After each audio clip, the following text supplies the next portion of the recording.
Good evening, everybody. Oh, that was a mouthful. And welcome back to SAFC Fan TV. Today, Sunderland travel to Hull City for a 7:45 p.m. kickoff. I'm joined first and foremost by Philly. How are you getting on, Philly? I'm all right. Can I do something before you start? No. Can we wish CONRAD a happy birthday? Because it's CONRAD's birthday today. 41, apparently. 31, sorry. And it's his birthday. He's celebrating today. So happy birthday to CONRAD. Back to you, young Jack. Happy birthday, CONRAD. Happy birthday, Conrad. Well, I was asking how you're doing, Phil. Have you had a good day? I've had a cracking day. You know what I've been doing all day? Delivering parcels, grafting. Well, bit of that. But we had an early finish today. So the volumes were low. So I got to we got home and we had a little nap, me and Karen, this afternoon. Well, that's wonderful to hear. We're also joined on the bottom there by Dino Wellgott. Looks as if the disco lights are back on today, doesn't it, Dino? No, they're not disco lights. They'll be lights on my telly, but I've turned them into disco ones instead. Will the disco lights be featuring today? Or? Yeah, I'll whack them on just before the game starts. Yes. I mean, I think it could just be the vital ingredient to get our lads back playing. But how are you doing, Dino? Have you had a good day? Yeah, seen a good day. Quite quiet, really. Just chilling, waiting to start work at 2:00 in the morning. So I'm just waiting around, really. It's a late time to start motivational speeches.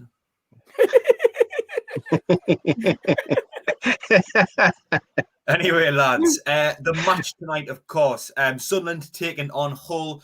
Hull currently sat top of the league, actually. Sunderland line up like this. In goal, number 1, Lee Burge. Number 5, Bailey Wright. Number 6, the captain, Max Power. Number 9, Charlie Wyke. Number 11, Lyndon Gooch. Number 13, Luke O'Nien. Number 14, Josh Scowen. Number 23, Grant Ledbetter. Number 25, Conor McFadden. Number 26, Carl Winchester. And number 27 is Jordan. Jordan substitutes this evening. Number 43, Anthony Patterson. Number 7, Chris Maguire. Number 10, Aidan O'Brien. Number 21, Jack Diamond. Number 31, Ross Stewart. Number 33 is Denver Hugh. And number 35 is Ollie Younger. Dino, I'll go to yourself first. Looks like a 4-3-3. How pleased are you with that starting 11? I'm a bit puzzled why. I mean, is there a reason why Ian McGeady's not in there? Yeah, he's injured. Oh, he's injured, is he? Yeah, he's got a swollen foot, apparently. Aidan O'Brien, I wouldn't mind seeing him starting. Midfield, there'll be a lot of people fuming with Josh Scowen being in the team, but I still think he's he's not the greatest player in the world, but he's a bit of a scapegoat these days. Yes, Jack, what's up? No, you just said there'll be a lot of people fuming to see Josh Scowen, and I just thought I'd say, yeah, I'm part of that club. Me and Terry. I mean, if you look on the bench, I mean, who is actually else could even play in the centre? And now Max Power could, to be fair. It's you see change of formation. I feel like we do better with 4-3-3 because this 4-2-3-1 just hasn't really been working. So hopefully we'll see some goals. Lyndon Gooch, I mean, I'm a bit disappointed to see him start. I really think he's like a one-trick pony these days, and he holds on to the ball too long. You're just making him a scapegoat, Dino. No, I'm not blaming the defeats on him on the warmer. Other people are blaming Scowen for the whole defeat.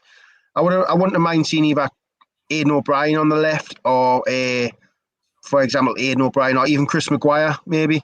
But yeah, it's a team capable of winning. Put it that way. It's a capable team.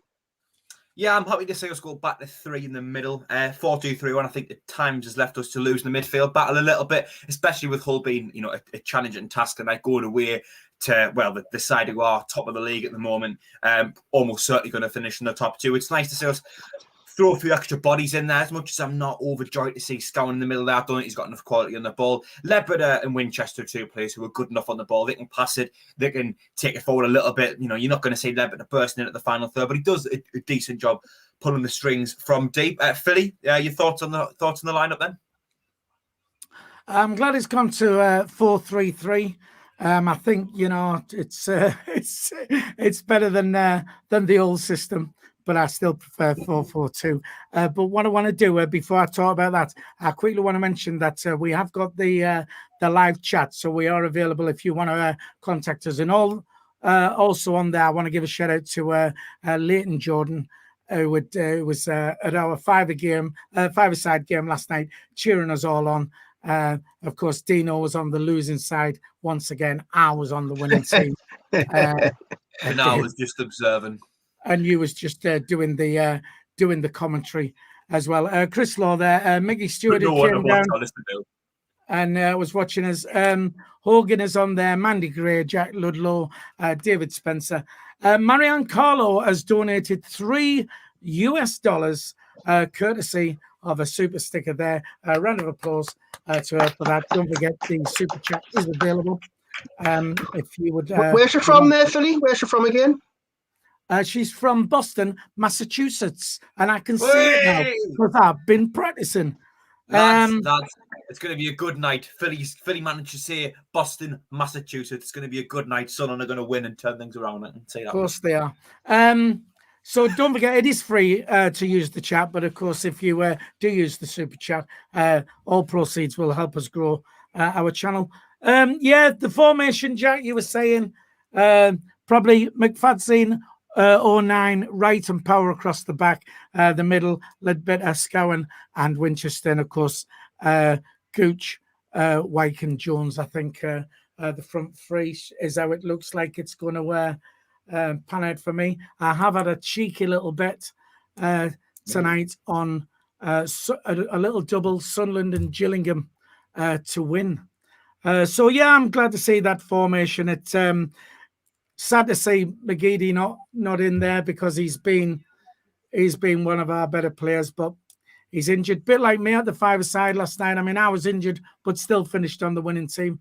So there we go. What was your excuse, Dino? What was my excuse? I had Peter Jordan.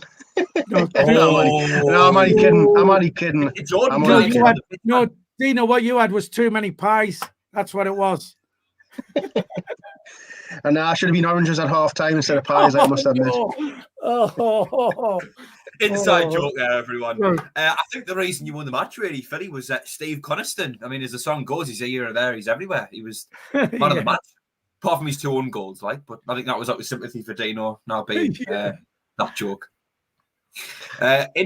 Interesting enough tonight, lads, Jack Ludlow on the live chat, who normally tells us when the first goal is going to go in and gets it horrifically wrong, said Ivan Hull today, and I've had abuse about it today. So maybe we either call it the Jack Ludlow derby or the George Honeyman derby. Now, I've not had a chance to look at Hull's lineup yet. I'm sure Dino will have that, but we'll go through it. Of course, I have, mate. I just want to stay on Sunderland for a little while. Dino, I know you weren't too pleased to see Lyndon Gooch in the front three. Of course, Aidan McGeady's had to be taken out tonight. But on attackers as well, Chris Maguire's on the bench. But do you even see him getting on tonight, Dino, or do you think he's just there to make the numbers up again? I still think he's there to make the numbers up. I think Lee Johnson just doesn't want to see him in the team. Not his kind of player. But I wouldn't have mind seeing Aidan O'Brien up there. I still think Aidan O'Brien does a lot. And I mean, you could even stick. Let's have a look. I mean, you've got Jack Diamond there as well. I mean, I like this. I want to see Jordan Jones on the left because I feel like Jordan Jones' better performances have come from the left-hand side. Remember when he came on against Crewe? He was on the left-hand side, cut in, put one in the top corner. I just feel like he's a bit more able on the left side. I think on the right side, I think he's just a one-trick pony on the right side. I think on the left side, he's got both options to go on the outside or the inside. That's just my personal opinion, to be fair. Well, as everyone will know, I'm one of Aidan O'Brien's biggest fans. I may as well start the Aidan O'Brien fan club. I do think he's great, but I think I would have taken him out of the side as of late because, like I say, I think we've been losing the midfield battle recently. I think a lot of that comes down to either playing 2 up front or playing 4-2-3-1, where O'Brien is either the second striker or the central of the 3. And I want to see us play with more midfielders because I think we struggle to have that the struggle to have a link between midfield and attack. And by taking them out the side, hopefully we can have a bit more of a link between the two. Out of the 3 midfielders, I don't really see which one of them's going to do it. Maybe Carl Winchester will be able to do it. I'm glad to see him back in the team there. But Philly, I know we've got a super chat. Definitely, yeah. Car enthusiast, friend of the show. Hi to Cars. 199 donated. Thank you very much. We're going to win due to Dino's disco lights. Yeah, Dino, I think it is. You're going to have to put your proper disco lights on.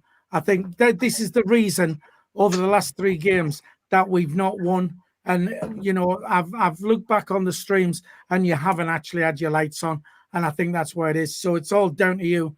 It's all your fault. So Dino's disco lights coming on, anytime now. Maybe just before the games. Just before kick-off.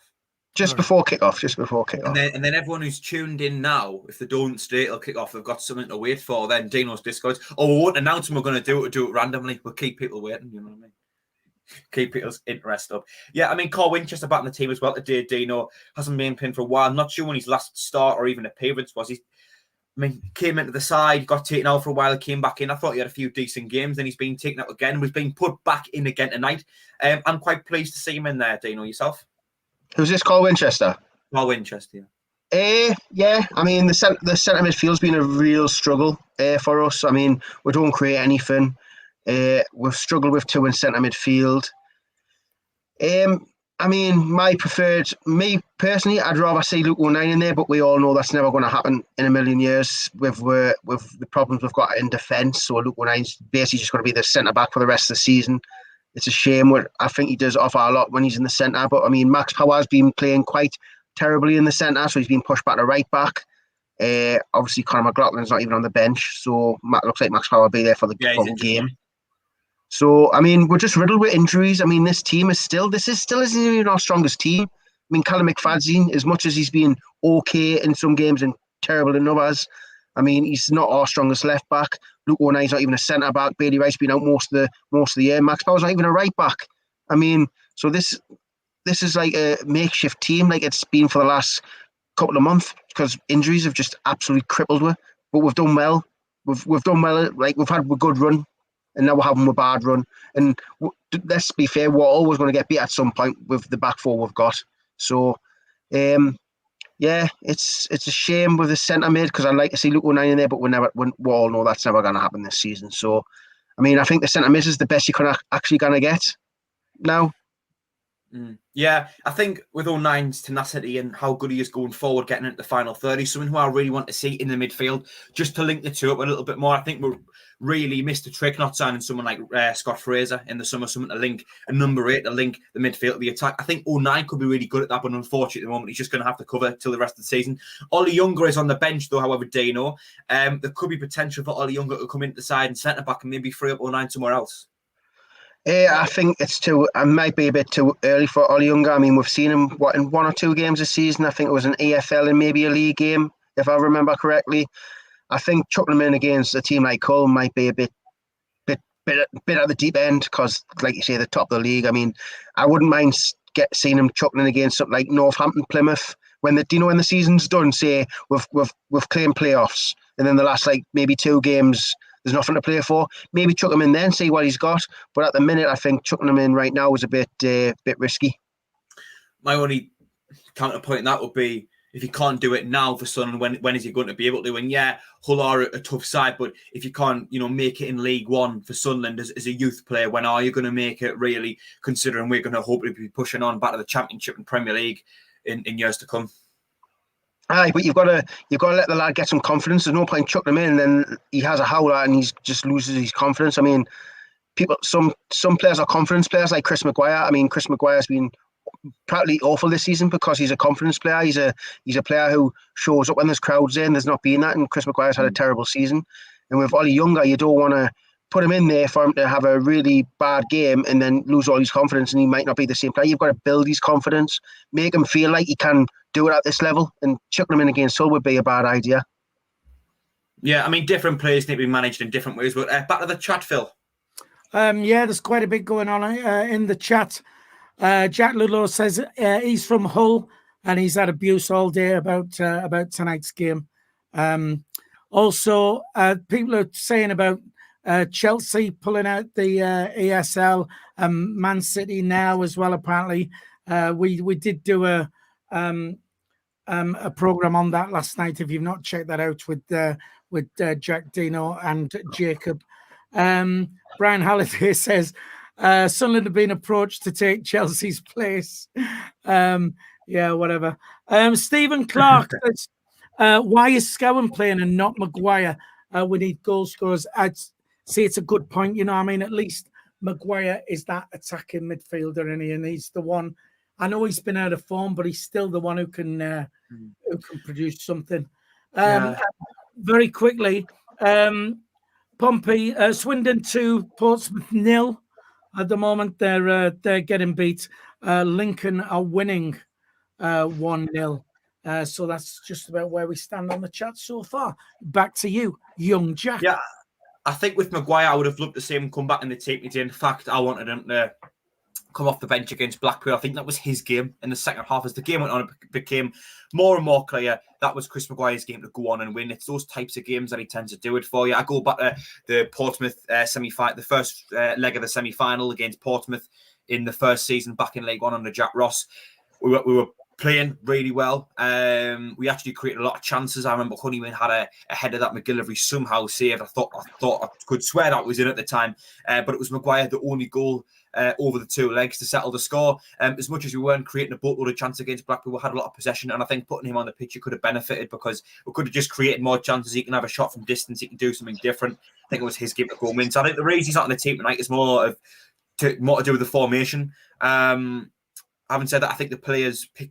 I think the manager should pick the formation based off what players he's got and not the other way around. But I think if you're going to play 4-3-3, I don't really know what he fits into that. He doesn't strike us as a great wide man.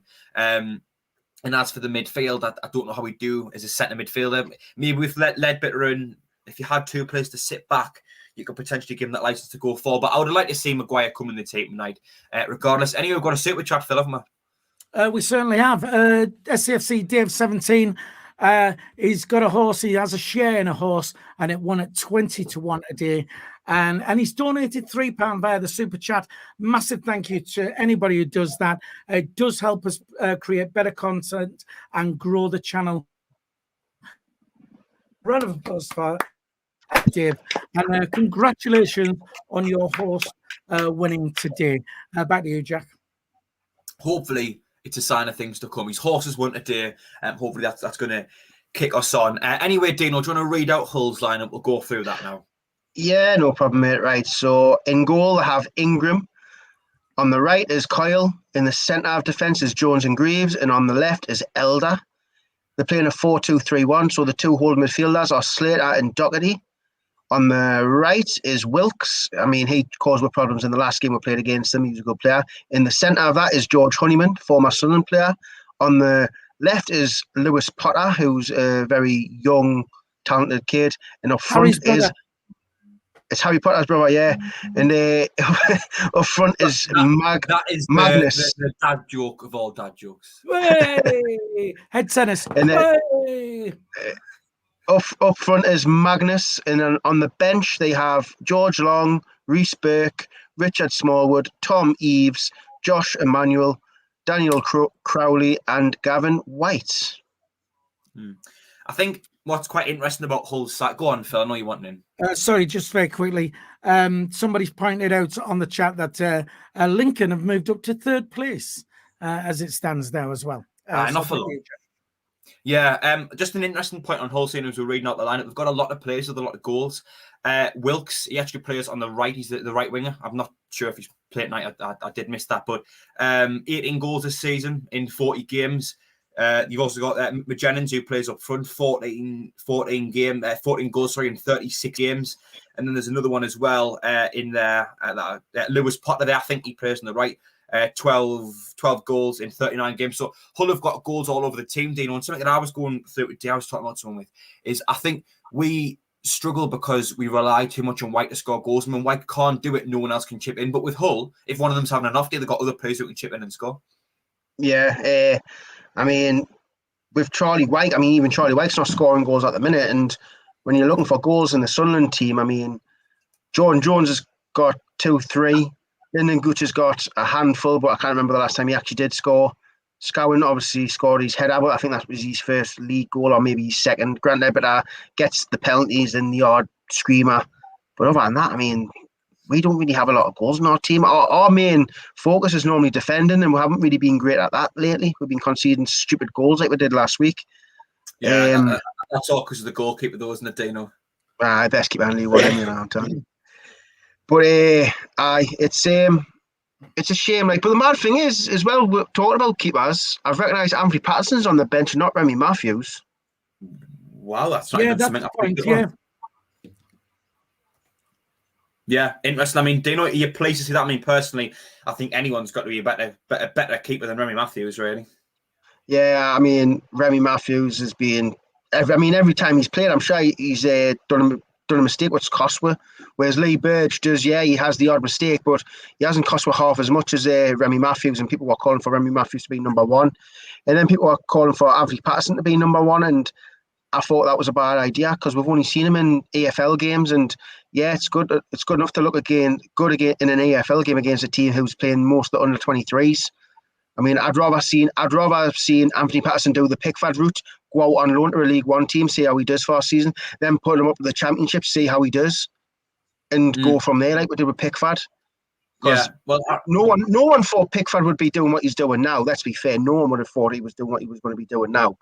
So it's nice to see him on the bench. Hopefully, it's signed for next season as well. That he'll be number two, maybe. Maybe he'll get the odd game here and there and see what he's got in the actual League One. Yeah, well, I remember when we were in the Championship season, obviously had that like a calamity situation of goalkeepers, really. And I met Chris Coleman, he was doing a talking, and I went to it, and someone asked him, there's Anthony Patterson in there, he looks like a great keeper in the youth side, why is he not being brought in? And he actually said he thought he could have the ability. I mean, I don't want to put words in his mouth, don't quote us on this, but it was something along the lines of he had the, all the ability. It was good enough, but he didn't want to put him to then make a mistake when the situation of the club was so negative. It could have a costly effect in the long term, really. That was just something that Chris Coleman said, and it stuck with us really. Whenever Patterson's came up, and I've always waited, when's he going to get his chance? When's he going to get his chance? And I think this season would have been about the right time to do it, really. Obviously, Burge has made quite a lot of individual errors. I'm sure Dino, even you can admit that as his biggest fan. Philly, I can see you wanting in there. Just a couple of things. Firstly, on the chat, Darren Hopper says, Dino, spot on. We've been crippled by injuries for yonks, and to be where we are, is good, to be honest, is what he says there. Colin Major also says, highlight of the night, we'll be watching Dino put his disco lights on. Definitely will be. And the point I wanted to make was tonight should have been, had we not had the week we've just had, which, those three straight defeats, tonight would have been, I feel it's a bit of a damp squib, I mean? Tonight would have been like, we should have been playing to maybe go top or certainly, consolidate second place. But it is a bit of a damp squib. However, Hull are bound to be sort of going for this, because I believe if they do beat us tonight, I think they only need probably 1 point then after that to secure their promotion. I know 2 wins. Do you feel like that yourselves? I mean, is it, a lot of people have given up. So you're like, if we beat them tonight, do you not start to think where, top 2 could be there? No. No. Hull need 2 wins to confirm promotion. I know what you mean, Philly. I mean, going back to just after when we drew against Peterborough, and at the time I thought that was a brilliant result. Since then we've lost 3 games, but going back to then, I was looking at the final run, and I think we had 8 games remaining at that point, thinking it's in our hands to chuck away now. And this game was one of them where you looked at and you go, if we can win up until that point, win that game, what realistically can stop us at that point? But obviously things have went the complete opposite way, haven't they? But what if we win tonight, and this win tonight is the start of Hull's 3-game loss, like their losing streak? Then I'm not going to convince you, am I? It could happen, but the chances of it happening, I just think, are quite slim. I think his sides were very different. Like I say, Hull get goals from all over the forward line. We rely on one person to do it. And I think it's reasons like that. I can't see them falling away in the same way we do. It doesn't take much to knock us. I think Hull, they're a stronger side overall. They've got a lot more backup there. And I can't see them falling away like we have. I think I've lost it now in the chat, but Tom Wallace said 2-1 Sunderland 2-1 Sunderland win. Maguire to come on and get the winning goal. If we need, if nothing's happening and we need that something special, Maguire to come on would be the one. And I know I keep saying this, he's out of form, he's not played well, but he is that type of player that can do that one thing that could could lead to a goal, or him getting a goal, or a free kick, a Maguire special, you know. Go on, Jack. I think what's important about Chris Maguire is he can do things against the run of play when things aren't going our way. In particular, I remember against Ipswich last season, being around about January, February time, the game wasn't really going our way, and it didn't look as if we were going to get a goal. Who pops up on the edge of the box at the 80th minute with a volley? Chris wasn't a volley, with a strike from the edge of the box, goes in. Chris Maguire, he's just that type of player. Like I say, I think it's against the run of play in particular we can do things, and if the game isn't going our way tonight, which could very well do with them being a tough team. I think he's the player you put on against Blackpool. Yeah, we had a lot of possession. We didn't really create any chances. That was his game to go on and win. I think, like I say, it's against other play. It's when things aren't really working. You put Chris Maguire on, and I think he thrives in that environment. Go on, Dino. Well, what was I going to say? I forget. Oh, that's happened to me. I'm old, and I do that. You get an old Dino. I can't actually remember what I was going to say. You was going to ask, is it oranges at half time? Oh, no.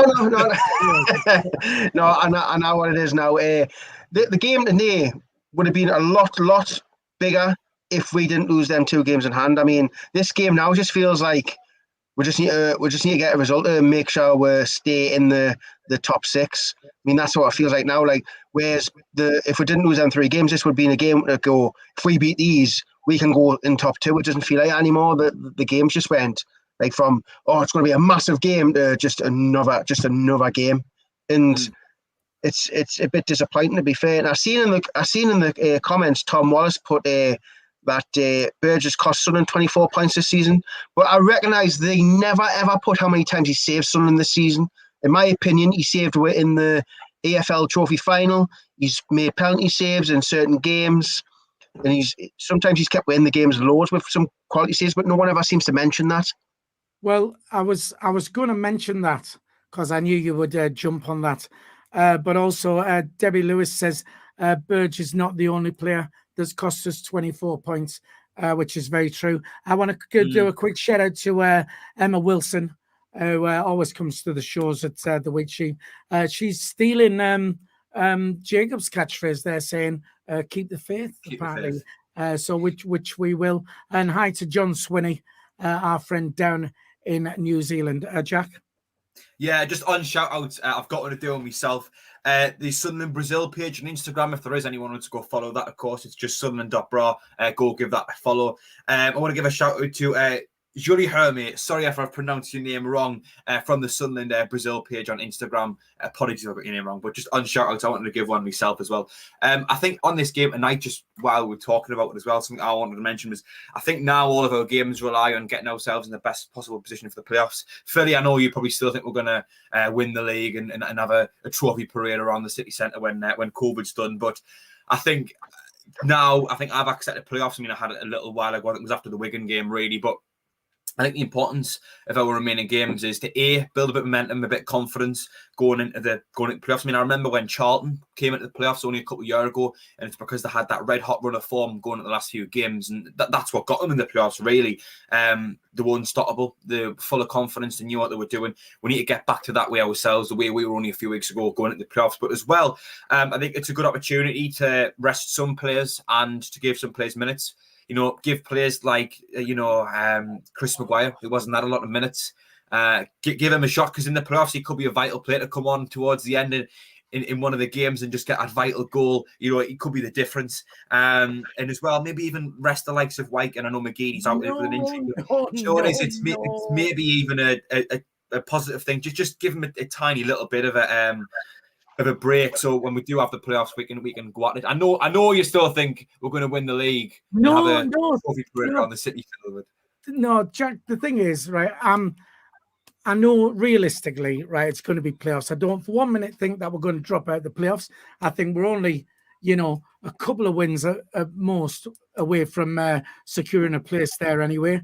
But so long as it's still mathematically possible to do it, then you shouldn't be resting players. You're playing your best side, because, who would have predicted a week ago that we'd have lost 3 games in a row? Nobody would have, because it's we were on form. Yes, we weren't playing very well, and so it could equally happen to someone else. Bill, you've been bashing this positivity drum since the day we came down into League One, and look where it's got us, man. Well, somebody's got it, because if we live in your world, honestly, we'd all be locked indoors, all dead miserable. We all live By the way, lads, we're just about to kick off on my screen. Yeah, and I didn't realise we're playing on a rugby pitch today. Dino Algar, listen, can I just get very quickly say that before we kick off, just very quickly, 203 people watching, 52 likes. If you haven't already, please do give us a like. Just hit that thumbs up icon. You might need to close your live chat if you watch it on a mobile device. We'll let you get a 250 likes by the end of every stream if we can. So please like if you haven't already, and subscribe to the channel if you haven't already as well. But Dino, do you want to start us off with commentary? Yeah, I'll start off, mate. What we're doing, 22 in a bit minutes each or something? Yeah, 22 and a half. Because Mr. Phil doesn't want to commentate. Right, anyway, Lee Birch has the ball. We're kicking from left to right. Hull from right to left. We're in the lovely blue kits with the red shorts and blue socks. And they're in their famous orange and black kits. And it's a throw-in to Hull City. We give the ball away. I think it was Mr. Josh Scowen or Callum McFadden. I could not tell. 30 seconds gone. Comments. Who's on the comments tonight, lads? I'm on the comments. Having a night off. Well, Phil, to the comments, mate. Somebody's just said, how old is Philly?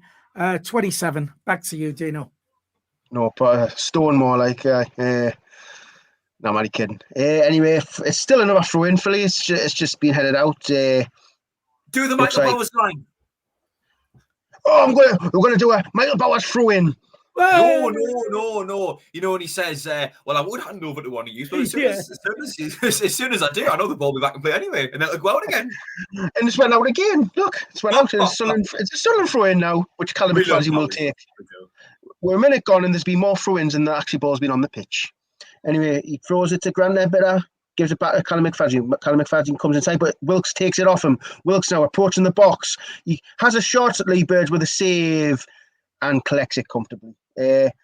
First mistake of the game, would give it away to Mr. Wilkes, and Wilkes drives towards the box and had a shot outside the box, and it was a good save by Lee Bird. He did tip it out into play, but luckily there was no Hull players to get the second ball. But it's still on Lee Bird now, so I don't know what's going on the pitch. 2 minutes gone. We have the ball with Grant Ledbetter now in one half. He spreads the ball out to the right-hand side to Carl Winchester, who touches the ball, touches it down. He comes inside, heads towards the centre circle. He plays the ball forward to, I believe that's Jordan Jones, who knocks it back the halfway line to Bailey Wright, who plays it on the left to Callum McFadden. Callum McFadden is looking for the 1-2. Jordan Jones now whips the ball in. It hits off number 2, which is Kyle. It's out for a corner to Sunderland on the left-hand side. Philly, comments, mate? Just very quickly, Marianne Carlo, our friend in Boston, Massachusetts. Get in. Burge is not a good keeper. Pushes everything out into play, apparently. So, Dino, you'll have something to say about that. Dean SFB says needs his lucky jumper back. Back to you, Dino, for the corner. Yeah, the corner came in. It was cleared by, I don't know what the hell that was. It was cleared by Hull City. We got the ball back, and Josh Scowen went to play a pass and somehow knocked it out for into Hull. I mean, did you see that, Jack? If there was ever like a second to just sum up Josh Scowen as a midfielder, I think it's that there. Yeah, it was a terror. It was it went towards nobody anyway. Long throw in by, I believe that is Kyle. Really right, humps the ball downfield, but number 15 Jones is there and knocks out for another Sunderland throw in on the left side. 3 minutes gone here. I would come to comments, but we'll just put the ball back in play. Josh Scowen back to I believe that's McFadden, who knocks it back to Ledbetter, who knocks it all the way back to Bailey Wright now in the centre. Plays it out to Max Power right back, who knocks it back to Burge.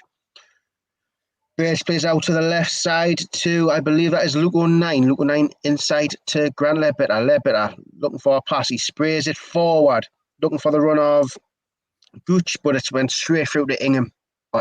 Sorry, my mistake. Ingram throws it out to Jones. Jones comes forward and he knocks the ball down the line, but Luke O'Nine is there. He heads the ball, but only as far as McGuinness. Ledbetter takes it off McGuinness's foot and humps the ball upfield. Gooch heads it on to Charlie White. Charlie White brings it down on the halfway line. Gives it to Carl Winchester. Carl Winchester comes inside and knocks it back to Bailey Wright. Bailey Wright over to Luke O'Nine. 4 minutes gone here. Luke O'Nien goes past the halfway line, gives it out to the left to Callum McFadden. McFadden under pressure by Honeyman. Gives it back to Luke O'Nien, who gives it back to McFadden, who gives it back to Luke O'Nien on the halfway line. Knocks it forward to, I believe that's Jordan Jones, who's playing on the left, and he's not playing on the right this time. Jordan Jones goes past Honeyman, but the ball is taken off him by a Hull player. George Honeyman knocks it back to Jones, who gives it to his partner Greaves. Greaves now goes long down the right side looking for the run of Wilkes, but Lee Burge will get that easily. Almost 5 minutes gone here. Sunderland 0, Hull 0. Burge knocks it out to Bailey White, who gives it a little bit out, knocks it back to Luke O'Nien just out the edge of the box, who flicks it over to Callum McFadden. McFadden now moves the ball forward, just crossing the halfway line. Plays it inside to, I believe that is Josh Scowen. Josh Scowen to Winchester. Winchester turns on the ball, moves forward to the left side of the pitch, gives it back to Josh Scowen. Scowen plays the ball into Charlie White, but it's clear, but only as far as Winchester was a shot, but it's deflected off Jones, and Kyle knocks the ball forward to Wilkes. Wilkes with a bad touch, but he is tackled by Jordan Jones, and we retain the ball back. Ledbetter forward to Charlie White, who gives it to Winchester, who gives it out to the left to Jordan Jones. Jordan Jones getting that Kyle now, comes inside, goes to have a shot, but it's deflected, and it will be kept in by Elder. Elder now at left back. Elder? Plays it forward. Yes. You know, Elder to Harry Potter's brother. Harry Potter tries to go past Power, but Power doesn't let him. Gives it to Winchester. Or is that Charlie White? No, Charlie White now on the right side of the pitch. Gives it inside to Gooch. Gooch inside to Charlie White on the edge of the box. Goes past one player. Is he brought down there? The referee says no, and Ingram will collect the ball. Anyway, Jack, on the first 6 minutes, what's your thoughts? Well, I mean, not a lot has happened, but we haven't been too bad. In all honesty, there was that mistake by McFadden, lost the ball. Then Josh Scowen, of course, decided to just play the ball out of play. But yeah, I think overall, Hull haven't really got at us much. It's been our own mistakes, really. Callum McFadden giving the ball away, Scowen not out of play. Apart from that, not much to comment on. Yeah, I think we've kept the ball a bit better than normal. Anyway, I think that could come from having midfielders like Ledbetter and Winchester, who just got, decent on the ball, decent presences on the ball. Hopefully, anyway, Lewis Kyle now plays the ball down the line to McGuinness. McGuinness controls it and gives it to Wilkes, who gives it to, I believe, number 33 is Doherty. But Winchester takes it off Doherty, gives it to Gooch. Gooch now gives it back to Winchester. Winchester spreads the ball out to the right to Max Power, who heads it down to Josh Scowen on the edge of the box on the right side. Josh Scowen gives it back to Max Power. Max Power looking for any run. No one's making any movements. Max Powers had to retreat to the halfway line and give it to Bailey Wright, who gives it to Ledbetter, who gives it back to Bailey Wright.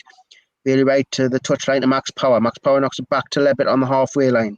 Ledbetter plays the ball forward to Bailey Wright, who's quite far forward. Gives it inside to Josh Scowen, who gives it to Gooch. Gooch now goes to switch it and gives the ball away, but the referee is giving a free kick to Gooch. Comments there, Philly? Philip Braun, disco lights from the start. He likes that. Our friend Tony Lee says, all right, lads, how's your injury? That's me. My legs are killing us.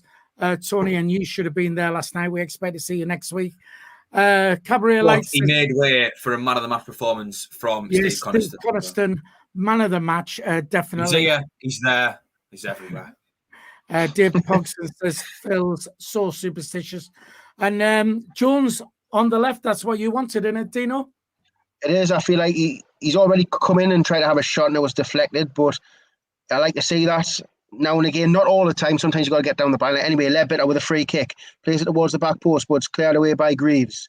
Only back to Ledbetter on the halfway line.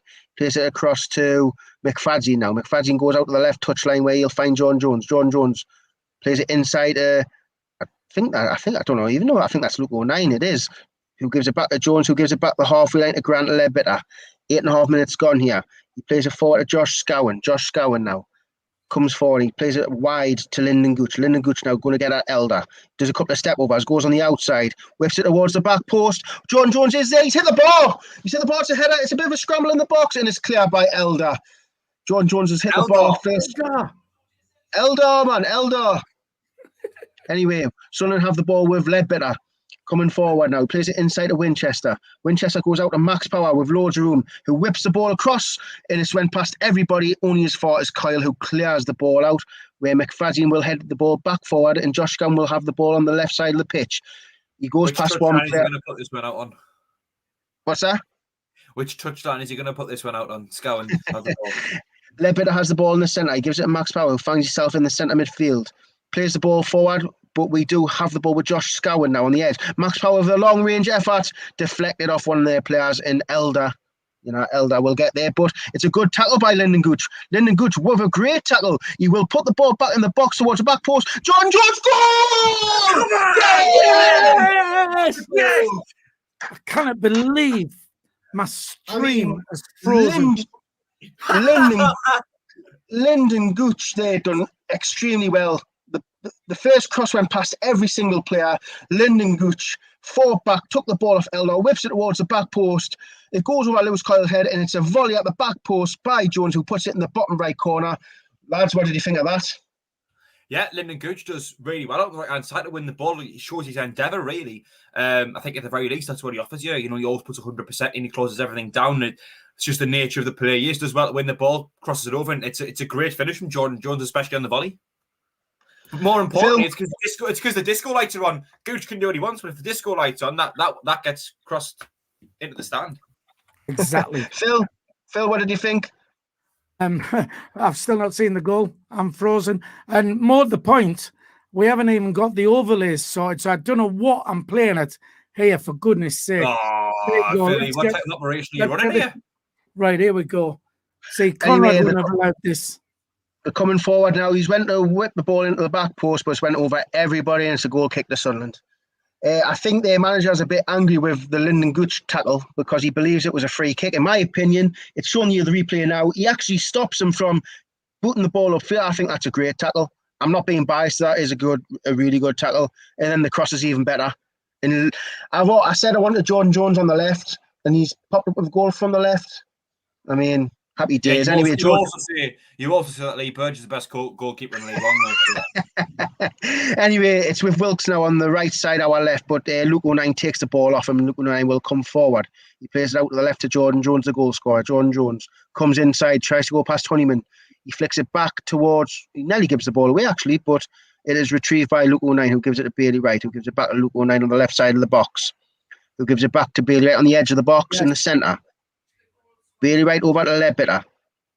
Ledbetter now looking to spray passes. He will go long down the right side looking for the run of, I believe that's Winchester. Winchester, has he won a corner? Yes, he has. It's a corner to Sunderland. Comments there, Phil, and what did you think of the goal if he actually did say it? Hang on, Dino, I'm trying to get me stream sorted. Just go to Jack. He'll keep you informed. No problem, Jack, anything on the comments while Phil's sorting his Michael Bowers internet out? Yes, Stephen McIntosh is asking for a smile at least from you, Dino. As Peter Sanderson says, see what your disco lights have done, Dino. CONRAD saying Jones scored, not Gooch. Philly for scrolling. For scrolling text. But anyway, Sunderland have a corner on the right side, which Ledbetter will take. I do like Ledbetter on set pieces. I feel like we'll score more when he's on. He's whipped the ball in past everybody. There's no one there, but Jordan Jones tries to close down their player. But Lyndon Gooch will retrieve the ball off Doherty and will win a free kick off Doherty. And isn't this the Doherty who we wanted to sign from Rangers? Yeah, do you know what was fantastic with that clip, Dean? Was like you just said how great Ledbetter was off set pieces, and then it was just a corner that went over everyone's heads. Yeah, well, normally he's good, but it just went past everybody. But again, that's Greg Doherty, who won Shrewsbury's 2017-2018 Player of the Season. There, he was on loan from Rangers at the time, and I think we were looking at him ourselves. Yeah, I think we wanted to sign him anyway. We took a quick free kick. Jordan Jones gives it to McFadden. Jordan Jones has it now on the left touchline. Comes inside, plays it back all the way to Grant Ledbetter now. Grant Ledbetter just outside the centre circle. He's looking for a pass. He's struggling for a pass. He plays the ball forward and gives the ball straight to Lewis Kyle. Lewis Kyle spread the ball out to Wilkes on the left. It's a 2v1, but Bailey Wright Max Power does very well there and heads the ball to Bailey Wright, who gives it to Lyndon Gooch, who gives the ball away. Now it's number 3, Elder, who gives it inside to, I believe that is Slater, who knocks the ball forward. It's flicked on towards Wilkes, but Bailey Wright's there to recover. Anyway, Phil, have you sorted your stream out yet? I've got this little buffering wheel going round and round and round. So, no, I haven't. Can I quickly say it's Swindon 3, Portsmouth 1, I believe. Back to you. I'm still trying to sort it out. I think, isn't it? Well, everyone's saying Phil's got Michael's internet. I mean, big corner there, and it's all the times you take the piss out of War Bowers. Anyway, Bailey Wright has the ball on the right side of the pitch. He plays the ball forward to Carl Winchester, but a free kick has been given as Josh McGuinness has fouled Bailey Wright. Max Power takes it quickly, knocks it to Luke O'Neill on the edge of the box, who flicks it all the way over to Mac Fadzi. Dino, I'm sorry to interrupt you, but Gillingham have just taken the lead away to Peterborough. My cheeky bet. Right, well, that's good news for Sunderland. Hopefully it stays like that. Anyway, we'll give the ball. I love Connor O'Glive. I absolutely love him. Who's that? Is that the one? Is that the one who scored the goal? Anyway, we'll give the ball to George Honeyman now. It's 3v3. George Honeyman, Bailey Wright with a great tackle and brings him down. He will receive a yellow card for that. Again, sloppy from Sunderland. We'll give the ball away. And it was a 3v3 situation, and Bailey Wright has fouled George Honeyman, and he will receive a yellow card. It was a bad pass by, I believe that looks like Callum McFadzean. I mean, do we expect anything better with an underhit pass? So it's a free kick to Hull City. 15 minutes gone here. It's a free kick about 20 to 25 yards out. And I'm not sure what their free kick takers are like, but Lee Burge, the great keeper he is setting his wall up like a professional does. Yes, like any goalkeeper of any standard in any division will do. Right. Anyway, I just want to Gillingham take the late now. I mean, what's his name? O'Glive was his first. Connor O'Glive. If you ever come up to Sunderland, you've got a pint on me. So thank you for scoring that goal, mate. Right. Anyway, there's three free kick takers around this. There looks like Potter, McGuinness, and Wilkes. Who's going to take? They've got a left footer and a right footer. Wilkes has run away from it, so it's out of McGuinness and Mr. Harry Potter. Can he have some magic here? Oh, Dino! Oh, do you like that? You say. Oh, yes. Anyway, Potter with a free kick. Oh, I think that's a great save by Lee Burge. He nearly just magically put that in the top right corner. Lee Burge doing his best Voldemort impression and stopping Potter in fine succession. What a save! What a save! That's going right in the top corner. Great! What a save! That's world class. That's world class if I've ever seen it.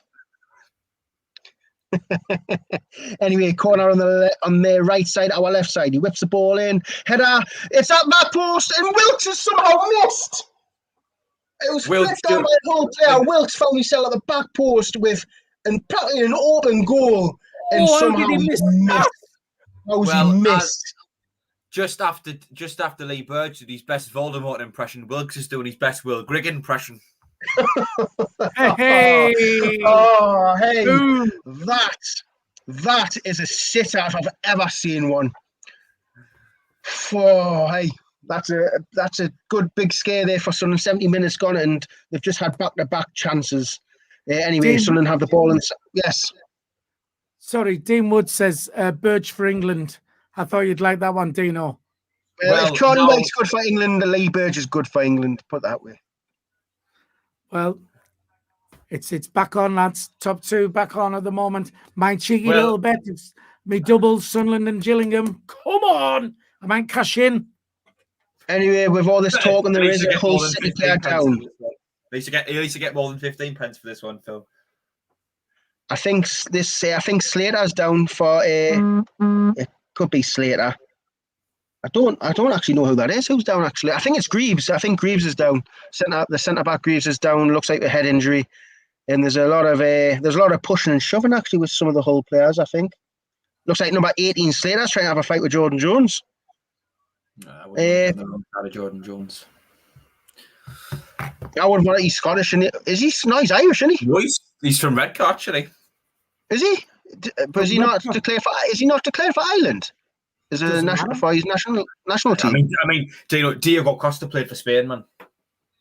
That's a good point. Like, well, didn't Jack Grealish play for Ireland in his teenage years, and then he just went, "I'm gonna play for England now." Can I just say, Dino, you didn't play for your five-a-side team last night. Yes, I scored most of the goals, man. What are you talking about? One-man team. Because you had most of the shots. No, Terry had most of the shots. Terry was. I tell you, I'm glad I turned up to watch just to see Terry's attempt of a goal. I'm not that bothered about getting a goal like but you proceeded to have about 30 shots throughout. By the way, lads, I don't know why, but Charlie White has just received a yellow card. Not The sure why. referee feels sorry for Hull. I must admit, like with some of the chances Terry had yesterday, he should have been sent off. God, the amount of chances he had. Can I just say, we've got 299 people on the stream, 94 likes. If you just give us a quick thumbs up, please. We'd like to try and get to 200 likes if we can by the end of the stream. It'll take you a second to do. If you're on a mobile device, then all you have to do, if you've got the live chat open, just just close that down and hit the thumbs up. While we're on there, can we have a massive round of applause for Colin Major, who has donated £10 on the super chat. There you go, Phil, for your internet. It's not. I'm back on now. Actually. I think I've sorted it out. I don't know what happened. I think our last plugged something electrical in the other room, and it's anyway. Yes, Gillingham won up against Peterborough. Just to move away. By the way, lads, obviously there's a big stoppage in play with this injury. So do you want to go to the comments, Philly? Get some comments read out. I see Steve Constan's in there. I see Steve Constan's in there. Oh, man of the match. Right. Yeah, Steve Coniston was man of the match last night on our five-a-side game. We are getting a little bit better, so we will be throwing it out there to you lots if you want to form a team and play us. Are we back in action as this replay? No, it's just a massive stoppage, mate. It's just this Greaves is on the floor. It looks like a head injury or could be a broken nose. I don't know what it is. They're just showing replays, but just go through the comments, mate. See if there's anything interesting in the comments. Want to give a shout out to YMCA Tommy, who's on there saying hello to us. Steve Coniston, better than Josh Gowan. That's our Jack's sticking there in. We've got people from all over the place. Germany, I see, is getting a mention there. And I think on the match itself, I think we've started really well. I think we've looked comfortable. Yes, they've had that. I mean, Wilt should have scored that. I mean, that was an absolute sit. I think even you last night would have got that one, Dino. But did you not see some of my goals last night, mate? Did you not see some of my little inside of the into the bottom corner? I saw when you was in goal, and there wasn't much of the goal either side when you was in goal. So that's an off-time pies, mate. Didn't help us, you know what I mean? Right. Are we? No, we're not back in play yet. We're still not in play, mate. There's going to be a good 7 minutes of injury time here. Like he's still down on the floor.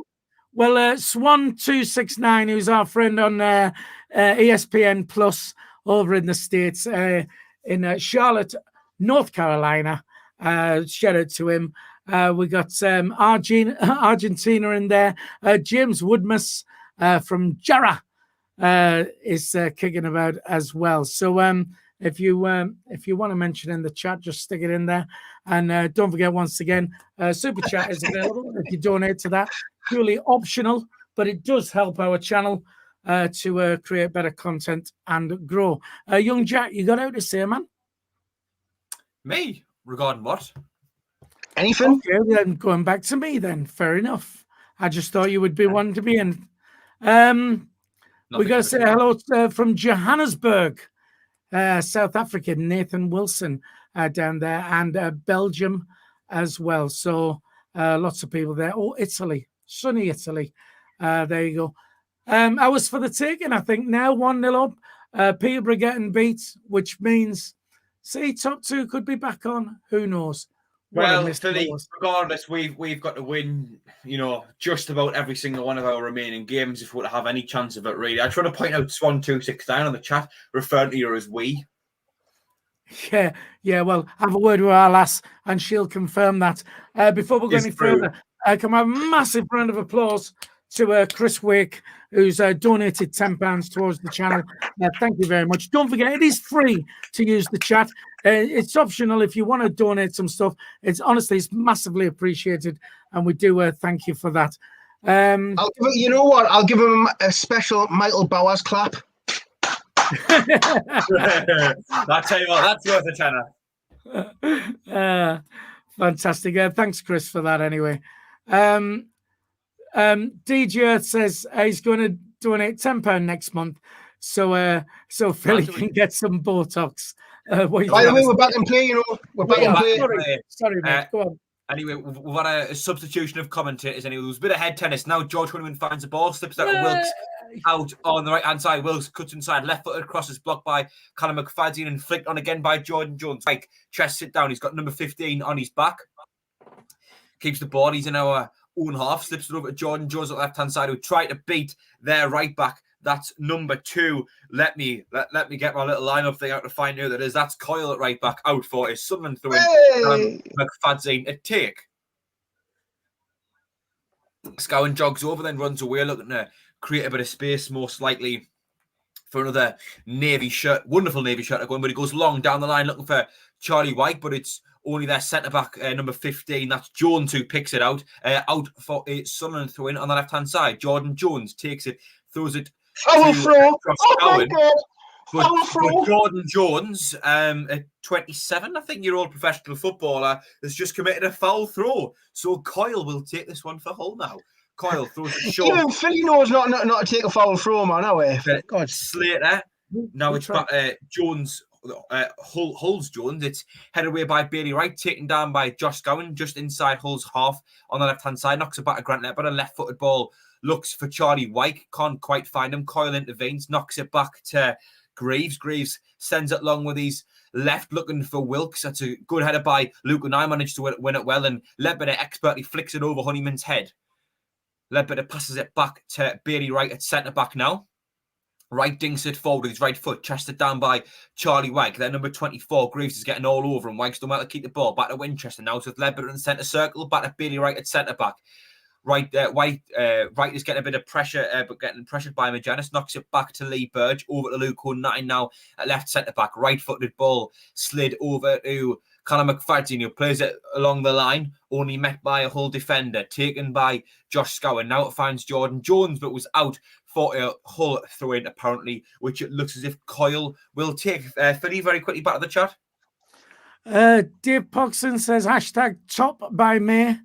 Apparently, and Peterborough is still getting beat along with Hull. We're only 5 points behind Peterborough now. If it stays like this, back to you, yes. Jack. Hull pin out from the defence now after that throw-in went back to the goalkeeper Ingram. They're now coming up the left-hand side. I think that's Elgar out on the left-hand side. Dino playing. Dino getting down the left-hand side, whips it in, headed away by Callum McFadden. No challenge from a yellow and black shirt, or amber, I should say. Leppard intervenes, slips it over a living Gooch out on the right-hand side. Of course, you got the assist earlier on today for Jordan Jones' goal. What was that? I mean, he tried to play a pass, and I think try being the operative word. Chested down by a Hull defender, and Hull come at us through the midfield now. Over towards Dino at left back. Back to Slater, who is a hold midfielder, knocks it over to Wilkes out on the right-hand side, takes it down with his left foot. Nice touch there. He's up against McFadden and Jones, trying to cut inside. McFadden follows him well. Wilkes has managed to cut inside, dinks it into the box, headed into the back of the net by Magennis for Hull, as Hull equalise now. A couple of Sunderland players were looking around, looking for the flag going up, but it hasn't went up. Now Hull City 1, Sunderland 1. The Tigers have equalised. Dino, what are your thoughts on that goal? It came from, like I say, good to give the ball away by kicking it to nobody, but we had plenty of time to what do you call it, recover. It's a good ball in. You could say McGuinness could be offside, but it's a free header, and it's quite bad. It's a bad goal to concede, to be fair.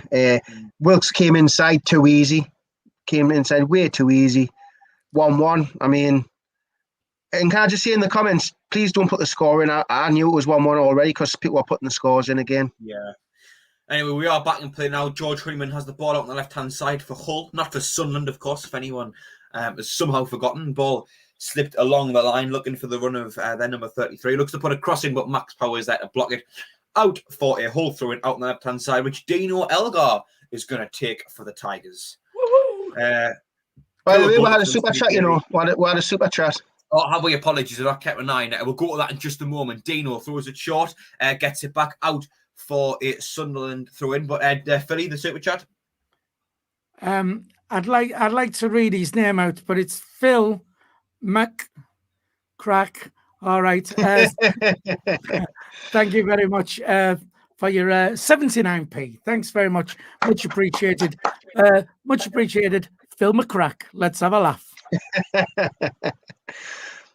I think Jack's frozen, I believe. Is that Jack? I think Jack's out the game here.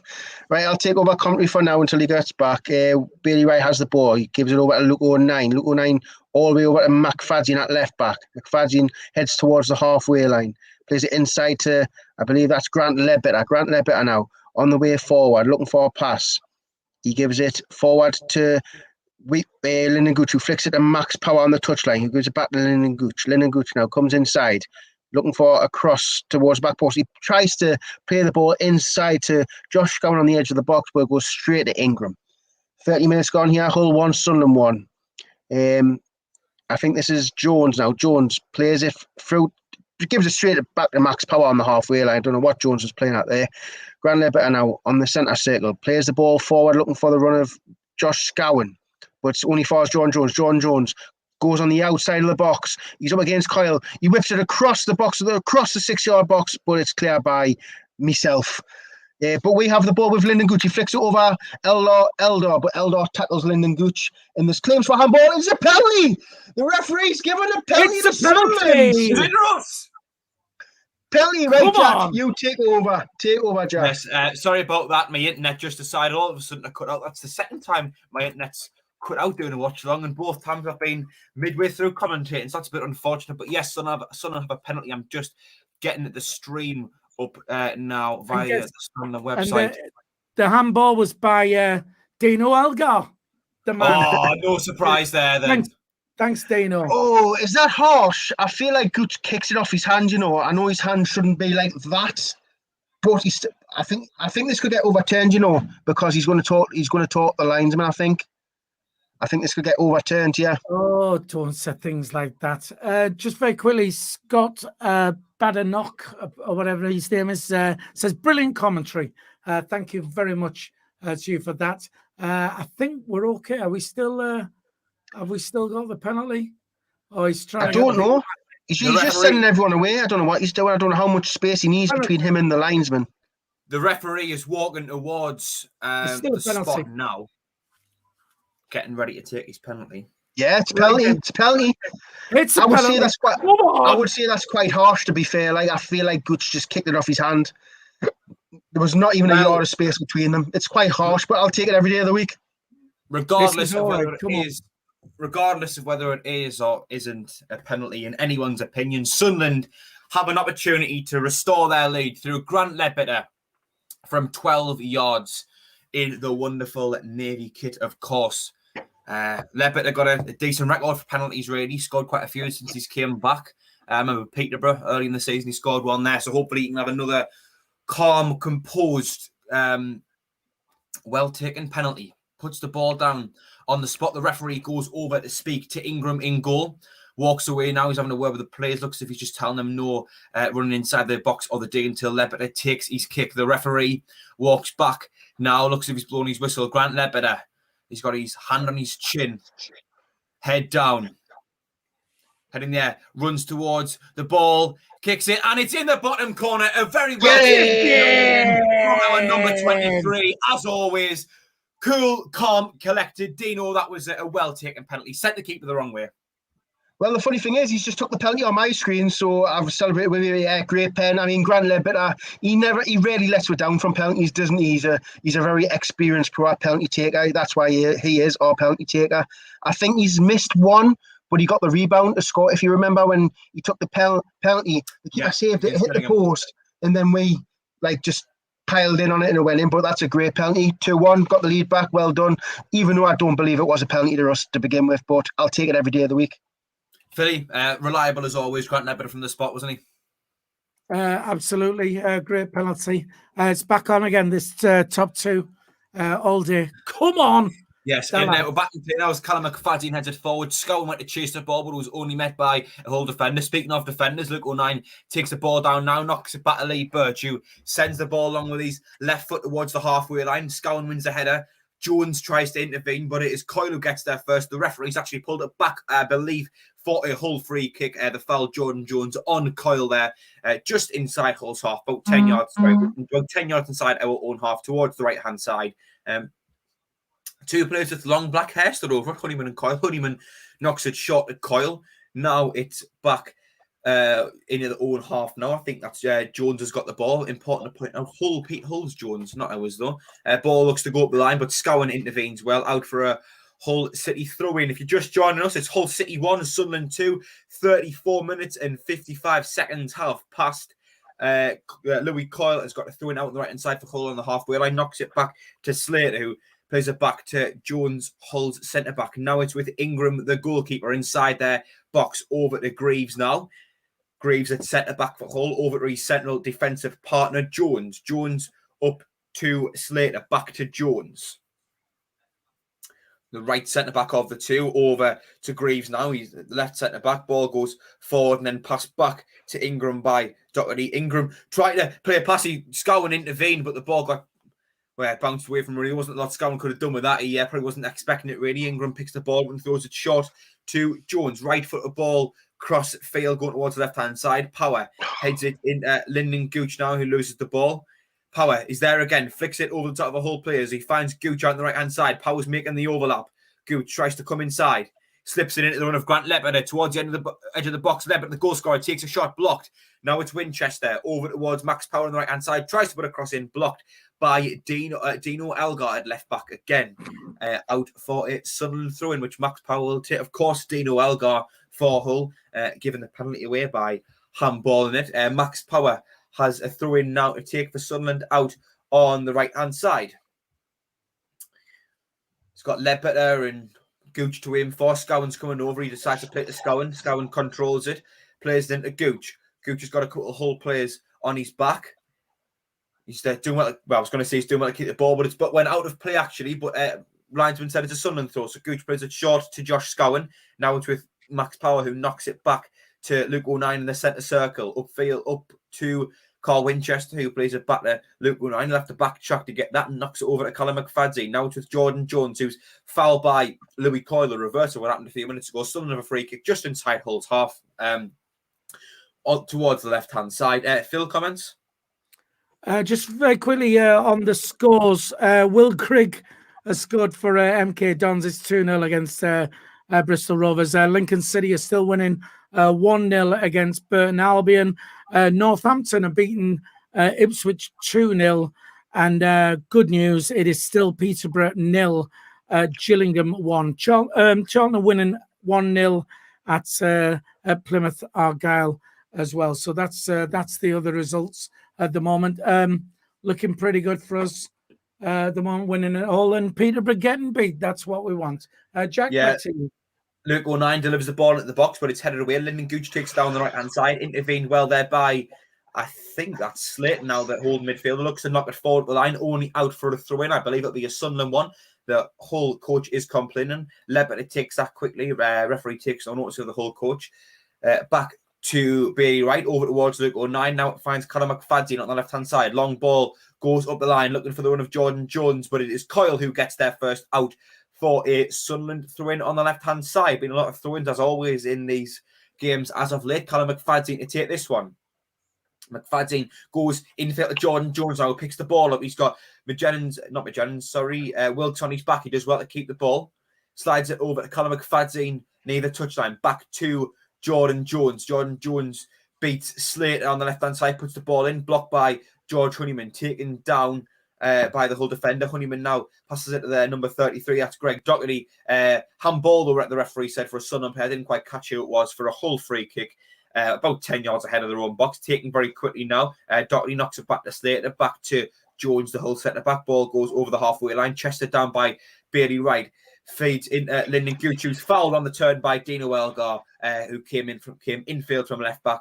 It's a Sunderland free kick, about maybe 35, 40 yards out, touch over towards the right-hand side. I think Ledbetter will probably look to swing this one into the box. Comments, Phil?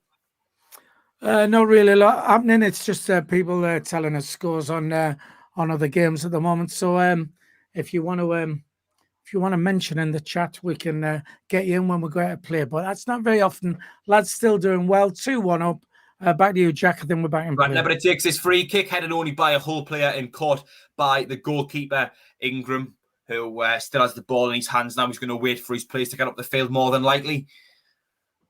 Might play this one long. No, he decides to roll it short to Jones. Hull's right centre-back knocks it infield now to Slater. Now it goes to Greaves at centre-back. Greaves, left-footed ball across the field looking for Wilkes, who heads it into the path of George Honeyman. But Luke O'Nien bravely sticks his head out, wins it, and in the process wins a free kick. Be interesting to see what the referee does here. I think that might have been Honeyman's foot going towards O'Nien's head there. Referee hasn't done anything further apart from the Sunderland free kick, which Luke O'Nien takes quickly over towards his central defensive partner, Bailey Wright, who's playing right centre-back in a back four tonight. Bailey Wright with a really misplaced pass back to Luke O'Nien. Quite a simple ball to play. He's made a bit of a hash of it, but not to worry. O'Nien does get there, retrieves the ball, plays it long, just over the halfway line. Charlie White wins the header, taken down by Josh Scowen. Scowen does want to keep the ball, slides it over towards Max Power, who's getting himself forward. He's got Gooch on the right-hand side, who he does find. Gooch now running at Elgar, I think that is. Gooch losing the ball, unfortunately. Out for a Sunderland corner, though. Could be a decent opportunity for another goal here. You never know. Maybe it looks as if it's Jordan Jones running off for this one instead of Grant Lebanon to take this one. Dino, you're fairly confident we're going to get a half-time, just over 4 minutes remaining with the 2-1 lead intact? Hopefully. I mean, I feel like we've been the better team. We've passed the ball well. We've kept the ball well. I think the three in the centre have done really well. I mean, that's all of them. Grant Lebanon has done really well passing-wise. Winchester looks good. Even Scowen at times has looked quite impressive. He is getting forward, even though we know he can't hit a ball to save his life. Yeah. But yeah, I'm actually quite happy with how we've played today so far. Dino, happy? Happy, mate. Happy. Happy. without a hitch. Not as happy. Can I just say not as happy as DJ Earth, who's having a fish finger sandwich, apparently. Good on you. What a way to celebrate being 2-1 up the way to Hull. We're back in play now. We're back in play now. Bailey Wright over to Luke O'Nien at left centre back. Now it finds Callum McFadzean. Grant Lebanon has the ball now. Plays it just over the halfway line to Jordan Jones. Back to Grant Lebanon on the left-hand side at the moment. Passes it over to Bailey Wright, and Lebanon jogs towards the centre of the pitch. Bailey Wright with his typical iconic crossfield ball, looking for the head of Callum McFadzean, who did find, but out for a Hull throw in there, which Louis Coyle will take, the Hull right back. Jogging forward to get in a position to take this one. Does so. Sunderland get the ball back, though. Now it finds Jordan Jones. Ball goes infield to Charlie White. Now it finds Carl Winchester. Winchester does well to keep the ball until he does lose it in the end. Actually, they're well intervened by the Hull midfield. I think that's Greg Doherty. Yes, it is, who finds the ball out on the left-hand side. Coming infield now. George Honeyman has it in the centre. Threads it over to Louis Coyle. Honeyman and Coyle both with the long black hair. Coyle feeds it in Wilkes, who's cutting inside now onto his left foot. Does have a shot, but Lee Burge will save that one. And thankfully, this one doesn't go through his legs as it did in the last game. Low blows. Yeah, just a little dig at Dino there above Burge, really. Yes, Wilkes cut inside, got a shot off on his left foot. He was a bit off balance, really. Burge caught that one relatively easy. Wyke now flicks it down, looking for the runner, Josh Scowen. Hull get there first, though, headed back to Ingram, who picks it up rather easily inside his own box. If you are just tuning in, it is Hull City 1, Sunderland 2, 43 minutes and 19 seconds have been played. It's the hashtag Ask Danny comes up on screen. We were hashtag Asking Copley yesterday. If you haven't already, we did do I haven't already watched it. We did do a stream yesterday. We were, me, Dean, and Jacob were joined by James Copley from the Sunderland Echo, talking about the European Super League. It was a great chat. To be honest, if you want to go and check it out, it's on the channel now for you. Hull playing the ball out the back now. Jones coming into the midfield area for Hull. Slides into Magennis, but Charlie White wins that of all players, actually. Ledbetter picks it up now. Power threads it into Lyndon Gooch, who cuts inside. Gooch spreads the ball over to Jordan Jones, the goal scorer of the first goal. Coyle blocked that one then, comes away with the ball for the Tigers. Coyle is fouled there. That's a certain foul by, I think that was Callum McFadzean there, maybe a tactical one, if anything. Coyle knocks it back to Jones, who switches it over to Dino Elgar at left back to Greaves at left centre back. In the field now to Greg Doherty, back to Greaves at left centre back. Greaves carrying the ball forward. Knocks it into Greg Doherty. Over to Dino Elgar at left back. Knocks it back to Greaves. Greaves with his left foot switches it, looking for Wilkes, who takes it down well. Honeyman's making a run just inside of him. Wilkes has got Jones up against him. He takes it past him, looks to get the cross with his right foot, but Jones does well there to block that cross coming in out for a Hull corner. Hull corner there. 44 minutes, 52 seconds. We're approaching half time. Philly, we're going to get a half time with our lead still intact. Well, I quickly want to say Rochdale have taken the lead against Blackpool now. It's Rochdale 1, Blackpool 0. Hopefully, keep this corner. We're not far off. Man, there's going to be a kind of bit of injury time as well before half time. And Mad Mackham says, Dino, you look tired, mate. You're working too hard. Working too late. I mean, I've got to go back to bed after this. I've a couple hours skip, then 2 o'clock, doing me motivational speeches at 2 o'clock in the morning. Yeah. Anyway, corner is swung in, misses everyone. Max Powell picks up on the right-hand side and swings it over the whole player's head, out for a throw-in. Yes, 9 minutes of injury time. Dino, 9 minutes. That's commitment waking up for the stream. But yes, as you heard Dino say that correctly, we are 44 seconds through the 9 added minutes. That's one heck of a half to play. As Dino Elgar has a throw to take on the left-hand side, knocks it back to Greaves at centre-back. God, 9 minutes as well, 8 minutes now to see out until half-time, get ourselves back in the dressing room with the 2-1 lead still intact, hopefully. Jones knocks it back over to his central defensive partner, Greaves, who plays a left-footed ball down the line. Max Power answers it, though, only in the path of Dino Elgar, who takes it down and finds Harry Potter on the left-hand side. Hopefully, Voldemort's on the pitch still. Harry Potter up against Max Power has to knock it back to Elgar in the end. Now it's with Greg Doherty towards the left-hand side, who slips it into Elgar. Ball across the box, flicked away well. Ledbetter takes it down. McFad's in, clears it in the end. Hull have the ball again, though. It's Doherty down the left-hand side. Winchester and Gooch trying to stop the cross. Gooch does well, throws his body out for a Hull throw. And I tell you what, like Dino, 9 minutes, a lot of out of time, isn't it? It is, mate, but there was that massive injury to, I believe it was Greaves in the first half. I mean, that was a good 6-7 minute stoppage at. But we're just got to see it out now. Got to wait for them half-time oranges for 9 minutes now. Oh, yes. And you never know. There might be more than oranges. You never know. As Max Power lines up to take this throw in now, sends it down the line, looking for Charlie White, who he couldn't quite find. Honeyman takes it down now. And Honeyman has it again, looks up the line. No one's there but Bailey Wright, who unfortunately puts it out for a throw-in, which Hull will take. Then number 3 has the ball now. Over towards Honeyman. Then number 3 again. That's Elgar. How could I forget? I was going to say, number 3. You calling me number 3 now? Sorry, Dino. I do apologise. As Power sends it long, looking for Charlie. How could anyone forget you, the own goal scorer of the team, of course. Greaves picks the ball up now, finds Jones in a central position, just up to Slater. Back to Jones. Good bit of pressure from Jordan Jones, actually.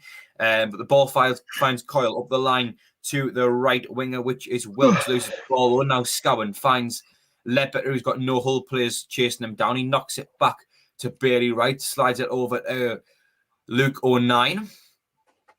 O'Nien knocks it back to Bailey Wright.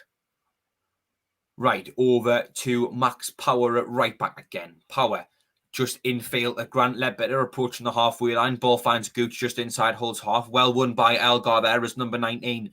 Potter slides it into Doherty. The ball now finds Slater.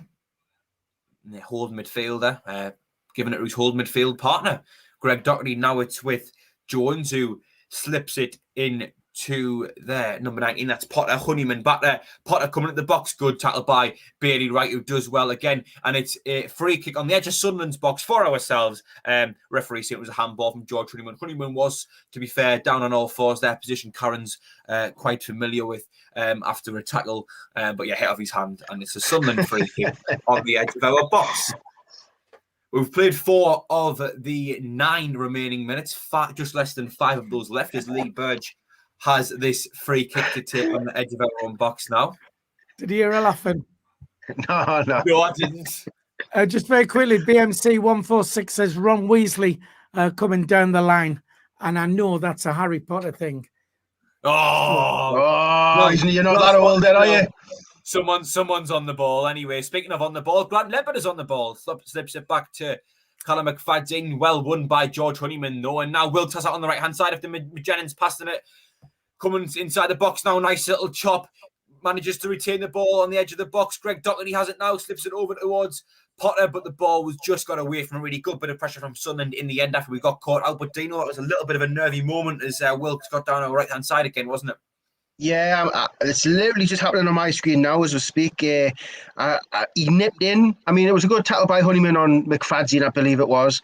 Wilkes went past Luke O'Neill with quite a bit ease, to be fair, because Wilkes is a quite pacey player, cuts inside. But we're lucky that his cross across the box was quite terrible. But yeah, Wilkes is a dangerous player. I don't like when he gets on the ball because he looks like he can't. He's like their McGeady in my eyes. He can just create a moment of magic. I think when he's cutting inside, sometimes his touch can be a bit heavy, but in terms of his pace and his physicality, he's a real threat. As Lee Burge sends this one long. Now it's Josh Scowen of all players who wins the header. But speaking of headers, Jones nods it back to Ingram in goal. 50 minutes, 40 seconds. Have been played. It was 9 minutes of added time. So we've got just over 3 remaining as that ball sent long, but Callum McFadden wins the header. Hull take it down now. Greg Doherty, right-footed ball over to Greaves at left centre-back. Knocks it over to Elgar. Now it's up the line to Potter. Back to Dino Elgar at left-back. Ball gets sent up the line. Chested down by McJennings. Couldn't quite get a control of the ball, really. Power tried to put up the line, but only as far as Greg Doherty, who'll take the throw-in for Hull.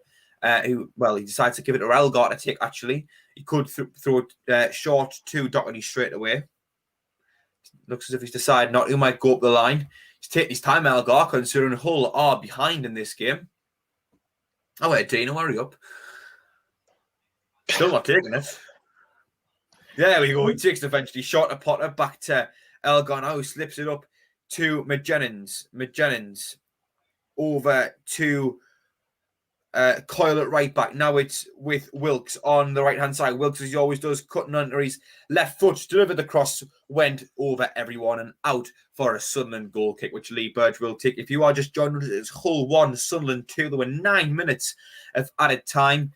We've played all but 2 of them. There's Grant McCann on the touchline talking to one of his assistants there, the Hull manager. Wonder what his message will be at halftime. The Hull plays to get themselves back level. Jack Phil's trying to get in, No, he's waving his hand and you just can't ignore him. Rambling on like that. Got to say quickly to Copper X. Him and his lads are celebrating their 10th anniversary. Congratulations to you. 324 people watching, 156 likes. We'd like to get to 200. Quickly hit the thumbs up if you would. It'll take you a second to do that. If you've got the live chat on, just close that and you'll see the thumbs up. Back to you, Jax. My apologies, Phil. I had the match over the top of the screen. As Winchester plays a nice little 1-2 with Scowen, who has the ball back now. Scowen over to Max Power at right back, who's found himself in a forward area. Power over to Scowen out on the right hand side, knocks it back to Max Power. Infield now to Lyndon Gooch. Gooch still has the ball, getting pressured by, I think that's Greg Doherty. Doherty puts a foot in. The referee, rightfully, I think, gives a free kick there. Free kick to Sunderland. Then we've got 50 seconds remaining of the 9 minutes that were added on at the end of the first half. It's Hull City 1, Sunderland 2. Sunderland have a free kick about 30 yards out. Wonder who'll take this one. Maybe Grant Lebanon might look to swing in the box. Only thing is it's in a bit of a central area. If it was out wide, sometimes that works better to put a cross in, doesn't it, Dino? Yeah, it does, mate. To be fair, I don't even know what you said. I wasn't even concentrating. What did you say? Sorry, mate. I just made it up. I was just saying, no, I've done it myself. But with the free kick in quite a central area from how far it is, sometimes it's hard to get a good delivery in the box. When it's out wide, you can get a bit of a better angle on it. But I think this could be the last play of the half now. Seconds remain. Grant Lebanon dinks it into the box. Charlie White wins the header, sends it across the goal. It falls to Bailey Wright, who the ball came off his shin and went out for a goal kick. Dino, we got kind of close there, didn't we, really? Mate, it's just happening on my screen now. Oh, I hit the post. You didn't see it hit the post. Oh, you never said. Are we? Sorry. You didn't. Phil, you're not even commentating. You can't blame me. No, can I quickly jump in? Because Lewis the Grim says it's pronounced. All right, it's McGuinness because you keep pronouncing it a different way, and it's just annoying people and me. So I'll wait. Get your act together. Sorry. And it's half time. My apologies to everyone who's been offended of the mispronunciation of McJennings, the Hull striker, up top for the Tigers today. Well, it's half time pie time now, isn't it? Yeah, so we're not just having oranges, we're having pies as well. But Dino, a great first half, really. I think we're better team. Yeah, we've controlled the game well. Don't get us wrong. I mean, Hull had their chances where Wilkes should have put one in. They've had a top corner free kick from Potter, and it was a great save by Lee Burge. I mean, it was an outstanding save, to be fair, to get across. Other than that, they haven't really troubled with a lot. I can remember they've had the odd pot shot, but it's been quite comfortable for Burge. Other than our 2 goals, I mean, we haven't really created too much. To be fair, I think the penalty was harsh on the Hull City end. I thought Gooch was just flicking the ball up in the air and it hit Elder on the arm. Bearing in mind they're very close together, I think it's a bit harsh, but I will take that every day of the week because at the end of the day, if that went against us, I'd be livid, but other teams would take it against us. So I did think it was harsh, but 2-1, I think that's actually quite fair. I think we've been really good. I think the 4-3-3 is working. I'll give it that way. I think the 4-3-3 is working. Yeah, Phil, happy with the first half. Not much to complain about, really. Yeah, definitely. Chris Wake on the chat says he'll take another half like that, and I think we'd all agree with that. I definitely think we've been the better side. We've had a couple of let-offs, but we're doing enough, and I think you're right. I think changing the formation has done it. And the fact that we're 2-1 up without McGeady, even McGeady's normally the man who creates things. I'm more than happy with that. Can I quickly do the halftime scores for you? Well, halftime in some of them, it's Fleetwood 0, Crew 1. Obviously, we're 2-1 up. It's still Peterborough 0, Gillingham 1, Plymouth 0, Charlton 2. In the other games, where there's only sort of five or so minutes left, it's Wimbledon 2, Oxford 1, Accrington Stanley 1, Doncaster Rovers 1, Bristol Rovers 0, MK Dons 2. It's Burton Albion 0, Lincoln 1, Northampton 2, Ipswich 0.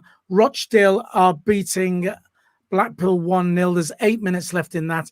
And it's Shrewsbury 1, Wigan 2. So that's how it is at the moment in the rest of our league. Over to you, Jack. Yeah, we just seem to have controlled the game quite well, and I think we've been quite dominant in the midfield, which has been the important thing. And I do think that is down to having the extra midfield man in there. Ledbetter, again, as he always does, controls the game quite well. I think whenever Winchester's had the ball, he's so comfortable. Scowen, of course, has gave the ball away a few times as he normally does. There was that one moment in particular when he just kicked it out for a throw-in. No one was around him. Moments like that, of course, they always happen. Are you still whinging about that? Yes, it was terrible. The game, man. Like, I've seen Bailey Wright give the ball away a couple of times, man. Stop picking on Scowen, man. He's playing all right. Well, I was about to say, but apart from that, he's been doing all right. Yeah, I think the extra man in midfield has just given us that bit edge. We've had a bit more control of the game, and unlike a Blackpool, we had loads of possession. The possession's been more in their half a little bit. Dino, it looks as if the disco lights have made the difference tonight. Really, they've got to be on for the rest of the season, surely. No, they haven't made a difference, man. We've changed formation. That's what made the difference. We've changed a few things. That's what the lights are so irrelevant. It's irrelevant. No, man. It's all about. I've told you before we came on, right? You haven't had the lights on for the last 3 games. Simple as that. You put them on slightly towards, there was about 8 minutes left in one of the games, and you put them on, it was just too late. And we said at the start, if you put the disco lights on, that is the difference. You are responsible for 3 Sunderland defeats. So if we don't go up, well, I hope you can live with yourself. Well, if that's the case, you're responsible for 3 non-promotions because you say up by Easter every year, and it never happens. Well, yeah, well, we're not talking about that. We're talking about your disco. We're not talking about that. Yeah, we're on about your disco.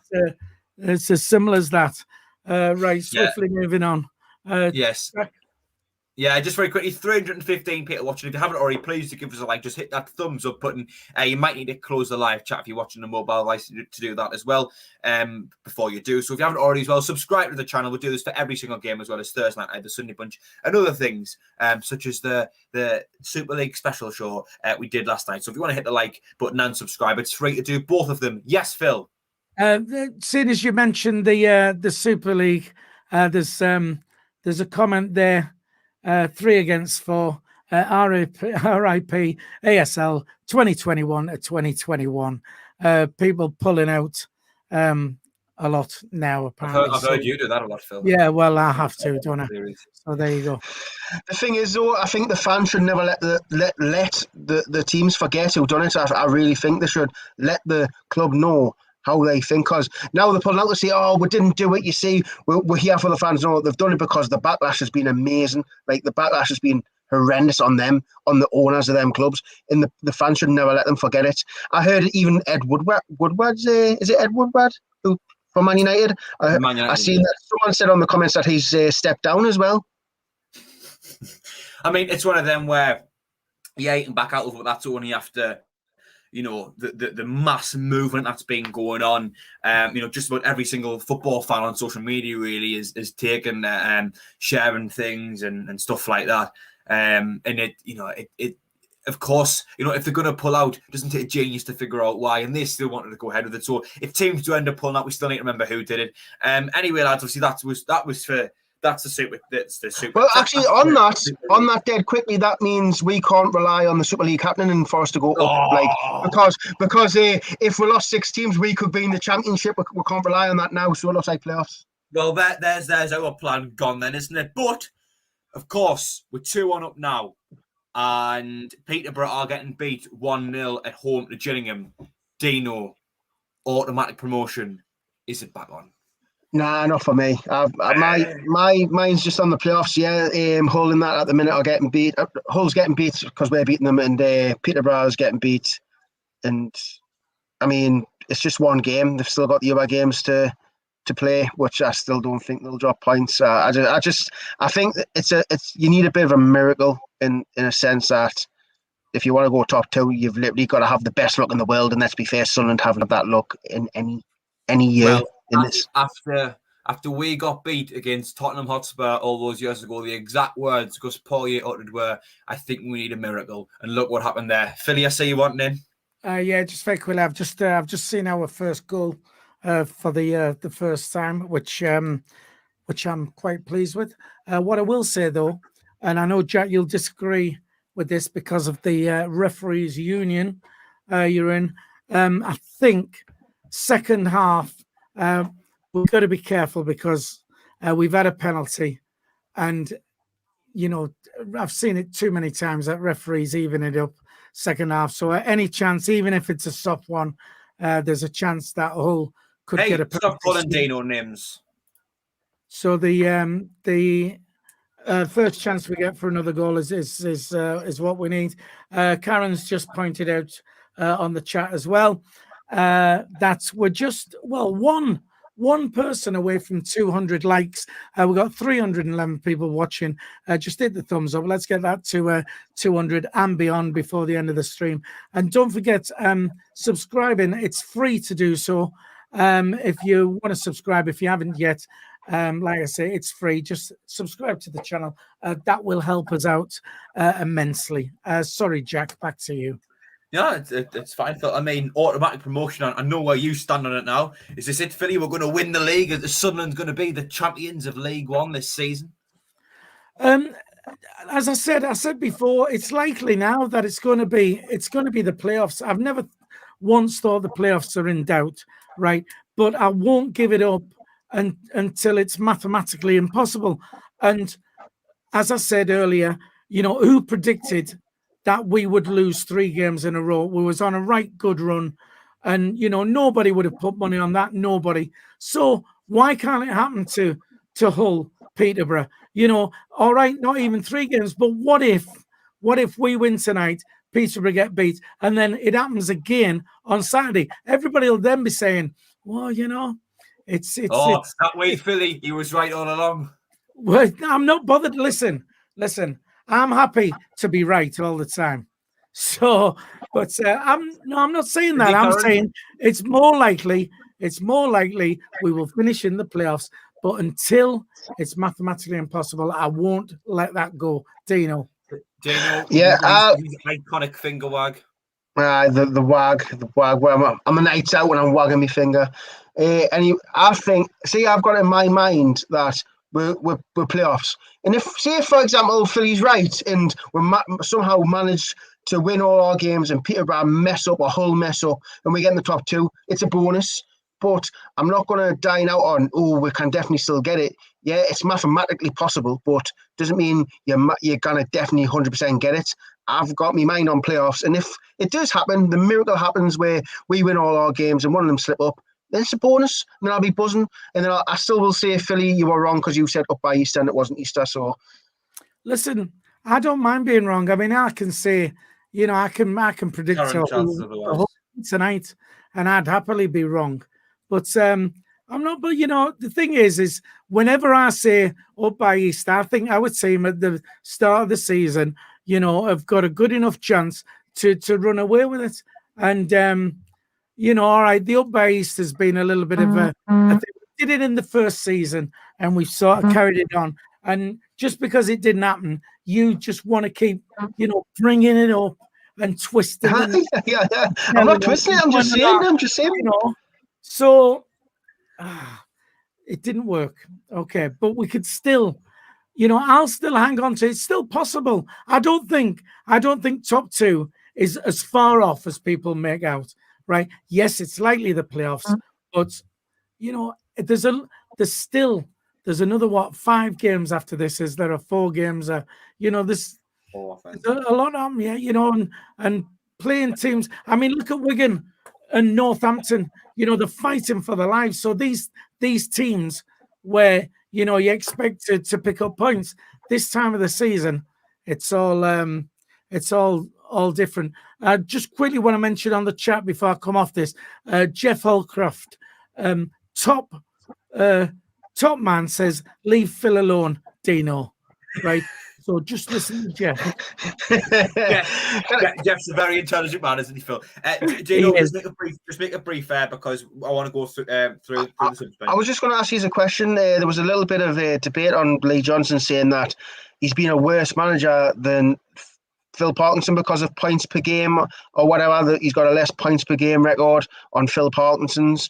I mean, for me, stats don't always tell the real truth. You've got to add a bit of context to it. And I think that stat is just unbelievably wrong. I mean, look where we were under Parkinson. We were like, what was it, mid-table, miles off top 2. We were about 15 points off top 2. Then all of a sudden we've clawed it back. And to say Phil Parkinson was the man to take way to the top 2, I think is 100% wrong. And I think Lee Johnson, as much as he's done some questionable decisions, I still believe in the bloke. I like the way he changed his formation because I believe Phil Parkinson would have just kept the same formation, kept the same team, would have just been on downward spiral. At least Lee Johnson's got sense to change formation, change systems and change personnel. I think I like how a manager can change things and he doesn't keep things the same all the time. My only problem with him changing it, he just tends to change it when it's working. He tends to change things at the wrong time at times. For example, Aidan O'Brien had one of his best performances in a Sunderland shirt, and even people who don't like Aidan O'Brien were saying that he had a great game against Bristol Rovers, of course, scored the only goal, then decided not playing for 2 games. Why do that? It's little things like that. It's changing the formation after it's worked previously. I think that's what irritated me about Johnson. That'd be my main criticism. Anyway, lads, something that I have criticised Johnson for as well, his substitutions as of late has been quite a few times at half time. I've thought we need to make a substitution, we need to change things up, and I felt as if he's left it a bit late. But today, Dino, half time, I wouldn't really make any. Maybe going towards the end of the game, I would, but right now, keep it the same. There's one slight one for me. I mean, Bailey Wright, as good as he's been, I mean, he's on a yellow card, and I didn't like when there's a player on a yellow card and he's got 45 minutes to go. Because it only takes one tackle, and then for the whole City players to be on the referee's case for him to send him off, and we really can't afford to go down 10 men. But I'm thinking, who would you even put at centre back? Because you've got all the younger guys, but I feel like you need Bailey Wright on the pitch. But I'm a bit scared that Bailey Wright could get potentially sent off because yet again he's not match fit still. He's not 100% fit. Yeah. I mean, I guess that's one sub you could make, isn't it, really? But Philly, you wouldn't make any changes half time? No, it's one of them things where we're doing really well. I think there's that fear that second half Sunderland could come out, but there's no reason to change it just yet. Very quickly, can I just go to the chat? I see Conrad's in there. Our friend Conrad Lee, whose birthday it is today. So happy birthday to Conrad. I hope you've had a good day. Also, Dave Pogson says, are we missing McGeady? Loves the lad, but, it's a fair point. Yeah, I mean, go on, Dino. Philly, have you not seen that comment here? Scott Baranock, he's asking if your lass is single. Like, there's something going on there. Like, what's going on? I didn't say Mickey can have it for a few quid for a super chat. I heard that's how you met. It all started with a super chat, didn't it? Yeah, something like By that. the way, we're back underway, lads. We're back underway. And the say romance is dead anyway, Dino. Go on. Anyway, the game's underway. We're kicking from right to left, Hull from left to right, and we have the ball. Max Power goes long looking for Charlie White. Charlie White with a touch, but his touch has let him down. It went over Greaves' head, and Charlie White, unfortunately, his touch just wasn't good enough. It's a story of Charlie White's season, really. His touch has never been good enough. They've took the goal kick quickly. Kyle goes down the line. Wilkes brings it down on his chest. He turns turns Levitt. Gives it to Honeyman now. Honeyman cuts inside, but he's got Josh Scowen on his tail. Kyle makes it over rope, but Honeyman plays it into the box. There's a bit of a collision. I think the referee might give either offside or free kick to Sunderland. McGuinness on Bailey Wright, I believe. But McGuinness. We all know who I mean. I think he's given the striker for Hull City, McGuinness.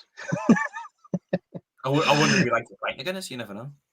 You never know. Anyway, Lee Burge with a free kick and knocked it down the left side of the pitch. It's went past loads of players and Greaves has got the ball. Scowen gives away a foul. I think that's quite soft on the referee, but we did say the referee might give a dodgy decision and that could be the first one of many. Comments there, Phil? Just quickly tell you, some of the games have finished. Rochdale have beaten Blackpool 1-0 now. Lincoln have won 1-0 at Burton. And I believe, I'm not sure, but Bristol, somebody's saying Will Grigg has relegated Joey Barton. Oh, wait there. Wilkes on the edge of the box. He's had a shot. Saved by Lee Burge. What a save. He kept a hold of that very well. World-class keeper. And I seen someone in the comments says he couldn't catch an STD, but he's just caught a really good save there. So the rumour about Lee Burge can't catch a ball, I think, is totally wrong. What's an STD? I can't tell you that. I'll tell you when you're old enough. Yes. Anyway, Phil, what are you seeing on the comments? He's not old enough to eat. Anyway, back to the comments there. Sorry I cut you off, but they did have a 2-on-1 situation there and Wilkes went greedy. So Phil, what was on the live comments there, mate? Oh, you've lost us now. You'll have to go. We're back in play anyway. So right, no problem. Anyway, Leadbiller on the centre circle plays it back to Winchester, who plays it back to Bailey Wright. Bailey Wright goes long down the right side of the field where you'll find nobody but an orange shirt. Max Power will bring the ball down on the halfway line. Plays it back to Bailey Wright. Bailey Wright goes across the pitch to Luke O'Neill. Luke O'Neill now under pressure by McGuinness. Plays it forward to Jordan Jones, who plays it all the way back to Lee Burge. 48 minutes gone. Sunderland 2, Hull 1. What was that? What were you mumbling there, Jack? I heard you mumble something there. Black and yellow, black and yellow, black and yellow, black and yellow. Just that kid, isn't it? Lee Burge goes long, but Greaves heads it back towards Luke O'Neill, who heads it back. I think it's the first bit of head tennis we've had today. Hey! And a free kick's been given to Sunderland. It took 48 minutes for head tennis to be referred to, I think. No, Jack's already referred to it. Nah, I didn't hear him say it, so I think it's I don't say it as good as Michael, so. Anyway, Grant Leadbitter will take this on the 40-yard line, I think. I mean, because it looks more like a rugby pitch than a football pitch, let's be fair. He's played a quick one down looking for Luke O'Neill, but it's cut out very well there by Elder. Down the right side it goes. McGuinness will make chase, but Bailey Wright will try and get there. Wilkes has the ball on the right touchline now. Wilkes heading towards the box. Well, he goes on the outside, whips the ball across. It's right across the keeper. I think Lee Bird's got a hand to it, and the referee is given. I think he's given a corner. He has. Wilkes done very well there. He was up against, I believe that's McFadzean. He goes down the outside, whips the ball across. It took a couple of deflections. It could have hit Bailey Wright. It could have hit Lee Burge, but it's went out for a corner to Hull on the left side. 49 minutes gone here. I mean, Jack, it's getting a bit dangerous now. Wilkes looks very dangerous at the minute. Yeah, I mean, we've been seeing it all game. He does look good out on the right-hand side. He's very physical, very quick. A good threat, a good outlet for Hull, really. Honeyman with a corner, whips it in. Headed away by, I think that's Charlie White, going as far as Doherty, who whips the ball back into the box. Ledbetter will get there, and he will see the ball out. And their player has just launched one of our players down. I think that's Mr. Potter. He's just launched. I think he's just launched. He's looked at him and he's went, "You're a relative of Voldemort to you." He absolutely rags McFadzean to the floor. I mean, that's disgraceful. That's violent contact. Lee Burge was going to do him there. Did you see Lee Burge? He charged out and saying, "What you doing?" But yeah, Harry Potter lost his temper. He did, yeah. I haven't got a clue what you're on about. I thought you knew Harry Potter. Oh man, I've watched about 10 minutes of it, man.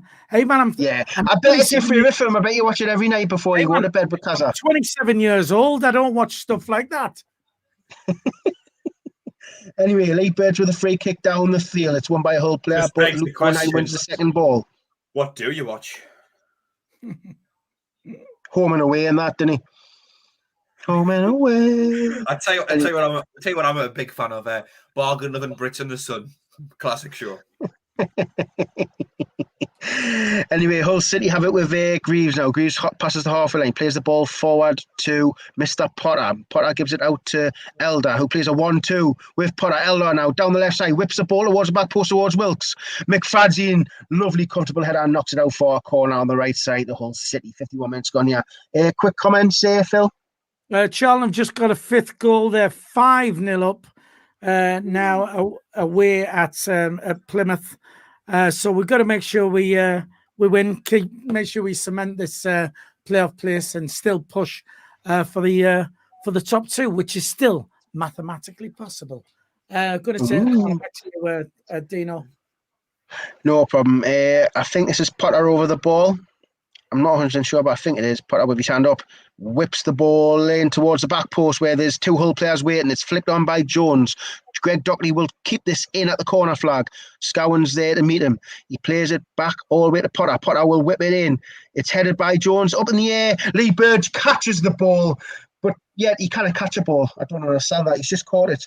He throws it out quickly to Callum McFadzean on the left side of the touchline. Callum McFadzean goes down the line. Jordan Jones will get there. Jordan Jones now goes down the byline, but he is tackled there very well there by, I believe that is Dockley, who plays it to Kyle. Kyle goes down the line.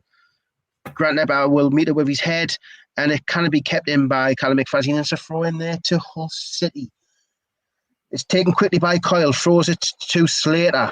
Slater back to Greaves, who goes long down the left side looking for Elder. Elder will bring it down on his chest, but intercepted by Max Power. Max Power now will motor forward. There's loads of space in front of him. He's galloping. He places the ball down the line, but it's intercepted by Greaves. He gives it to Gooch. Gooch now has the ball on the touchline.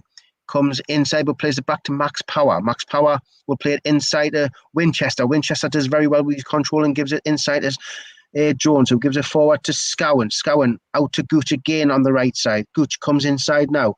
He is fouled there by, I believe that is Elder, and Gooch is raging with the referee. I don't know why. It's a foul. He's been given a foul and he's shouting at him. Elder gives away the free kick, and it's a free kick about 30 yards out. Comments there, Phil? No, just said we've got 355 watching, 229 likes. Just hit the thumbs up if you would, please, and don't forget to subscribe to the channel if you haven't already.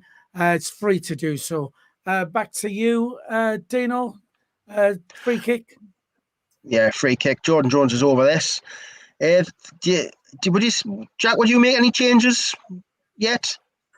Not as of yet, no. I will be having a little look at the bench now and see who it is you can bring on. I think the only thing is that a lot of our the players we could bring on are very attacking minded. Maguire, O'Brien, Diamond, and Stewart in particular, but not right now. Potentially a bit later on, you might look to it.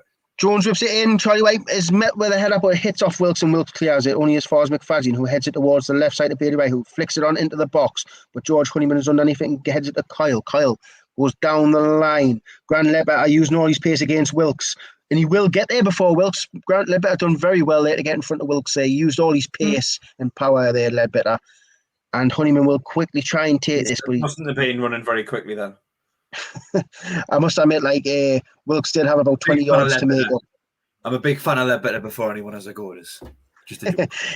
Anyway, free kick, a foul on Wilkes by, I believe that is McFadden. It's quite a dangerous position. It's about 18, 19 yards out on the right side of the box. Dangerous position, this, Jack, isn't it? Yeah, I mean, with it being out wide as well, so what I was touching on earlier when we had a free kick quite centrally, being out wide, you get a nice angle to put the ball in the box with. I mean, Hull look as if they have a few decent aerial threats as well. I think that see their two centre backs going up there. McJennings up front, he's an aerial threat as well. He's a big lad. Honeyman stood over this one as well, ex-Sunderland player, and another lad. So yeah, it's a decent area to whip the ball in into the corridor of uncertainty, or in the mixer, as Sunday League would refer to us. Well, it's Elder on one side and Honeyman on the other. So Elder could. George Honeyman whips the ball in. It's headed away by Ledbetter. Well done. Ledbetter only as far as Doherty. Josh Scowen gives away another free kick stupidly as Doherty was running away from the goal, and he's just given another perfect opportunity to get the ball in the box quite stupidly by Josh Scowen. Philly, are you worried with 10 minutes gone so far, and I feel like Hull's getting a bit on top? No, I think they were always going to come out like that the start of this half. I think it's just a case of making sure we stay firm at the back, and then we can sort of work into it. I think if they're going to score, it'll be the start of this half anyway. We're back in play there, Dino. Yeah, I think this is Doherty over this. Doherty plays it out wide to Kyle, who gives it to Wilkes now on the touchline. He's up against Gooch. He heads towards Gooch. Is he going to go down the line?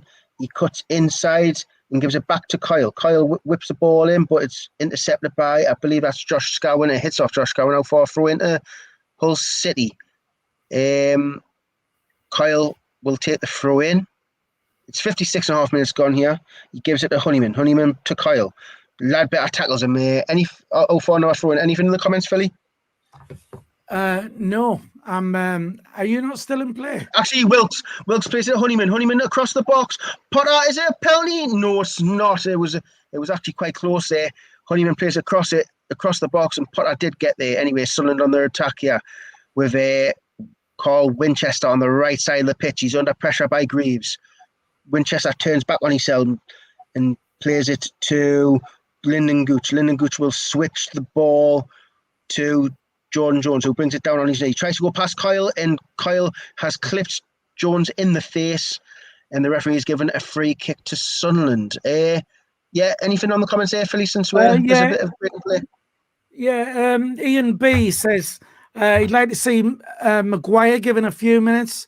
He's got a lot to prove. He thinks maybe if we get another goal or two, he says get him on with 15 minutes to go. Would you like to see him come on, Dino?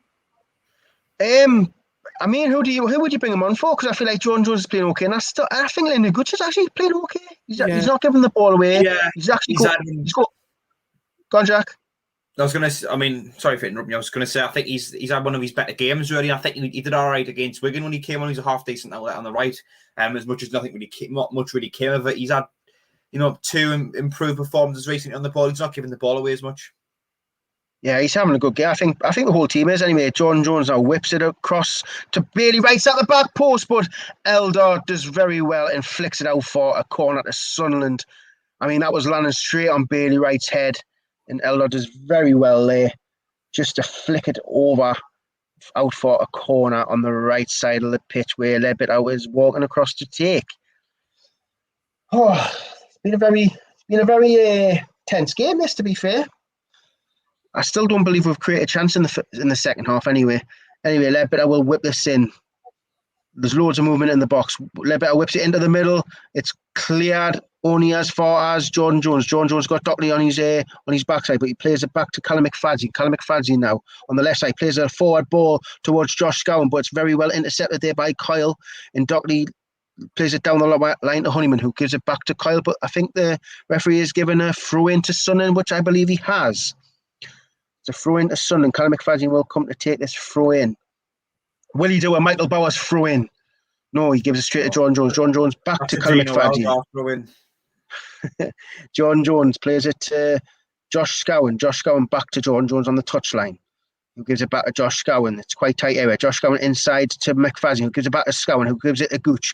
Gooch now just on the left side of the penalty area. He's done a lovely little Cruyff turn there, and then I don't know what he done really well there, and then his pass to Josh Scowen was just awful. That was very confusing. He's done a mint bit of skill and then turns into Josh Scowen, or turns back into Lyndon Gooch. Anyway, Kyle has the ball now, gives it back to Jones. Jones goes past Charlie White and knocks the ball down the right side of the pitch where you'll find Wilkes. Luke O'Neill is there to meet him. And it's out for a throw into Sunderland. The referee was going to give it a Hull, but then he changed his mind. And Wilkes has just took the corner flag off the linesman and chucked it on the floor. And that should be a definite yellow card. That's a stupid yellow card to give away. Philly, what did you think of that? That's just kind of childish. I think he should be booked, and he has been booked. And Jack would have booked him if he'd have been refereeing as well. Just very quickly, Daily Gaming Vid says, Karen, you are canny hot like. Apparently, what that's supposed to mean. What's that supposed to mean? It's exactly what it means. All right, okay. Well, I don't know. We're back in play she there. She must have lots of clothes on if she's very hot. Or maybe just the heating on. You never know.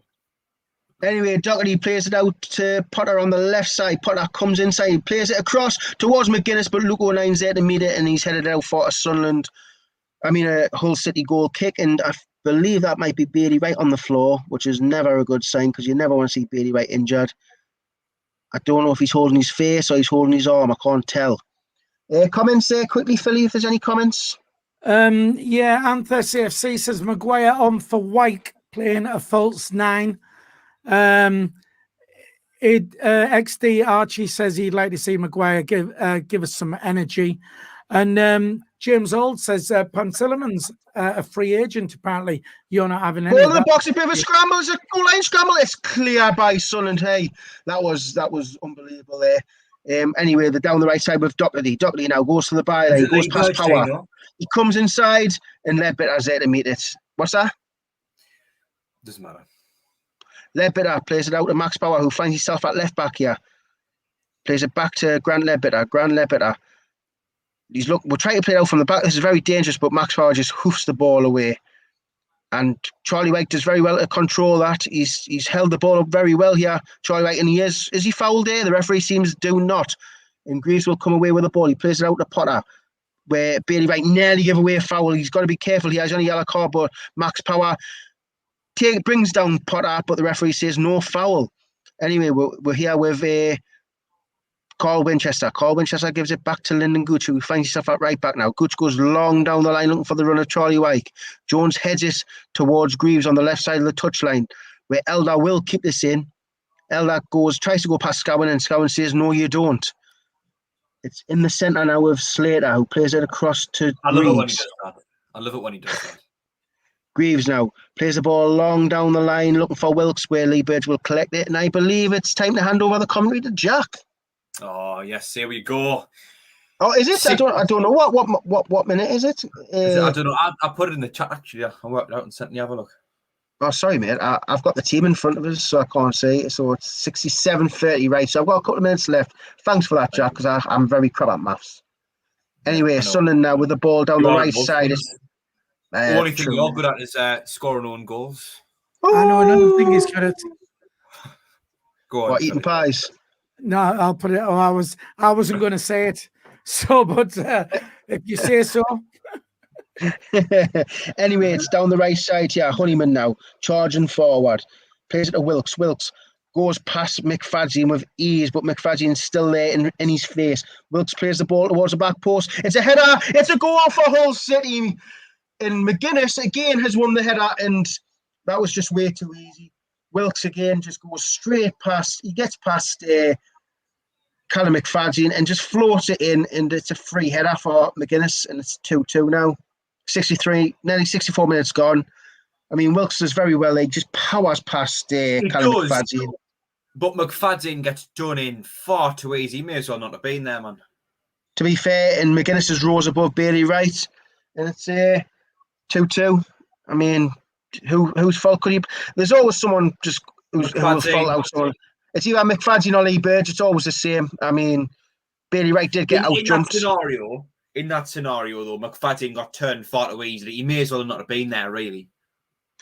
Yeah, Wilkes is always going to give McFadden problems every day of the week. He's too fast and too strong. And obviously Hull have pointed out that's the weak link. Anyway, Potter coming forward now. He's having a run at Max Power, but it's a good tackle by Lyndon Gooch. Max Power now plays it to Lyndon Gooch. We're now 1/2 here. Lyndon Gooch tries to take on too many players. He's turned back and all, trying to turn people in his own half, and he's give the ball away to Doherty. Doherty to Slater. Slater plays it out to the right to Kyle. Kyle finds himself very high up the pitch. He plays it inside to Honeyman. Honeyman now gives it to Wilkes. Wilkes now tries to go past McFadden, but he just hits the ball off him. We have the ball with Jordan Jones. Goes past 2 players and gives it to Ledbetter. Ledbetter now plays it forward to Carl Winchester. Winchester turns on himself and slows the play right down. Gives it to Ledbetter on the halfway line. Ledbetter flicks the ball forward to Josh Scowen, who plays it back to Luke O'Neill on the halfway line. Luke O'Neill now plays the ball forward to Callum McFadden and finds himself on the left-hand touchline, who plays it back to Ledbetter, who plays the ball forward. It's a bad touch by Josh Scowen. I think he might have just injured himself there when he controlled that ball, but Lewis Kyle will bring the ball away. Plays the ball forward to Doherty. Doherty now.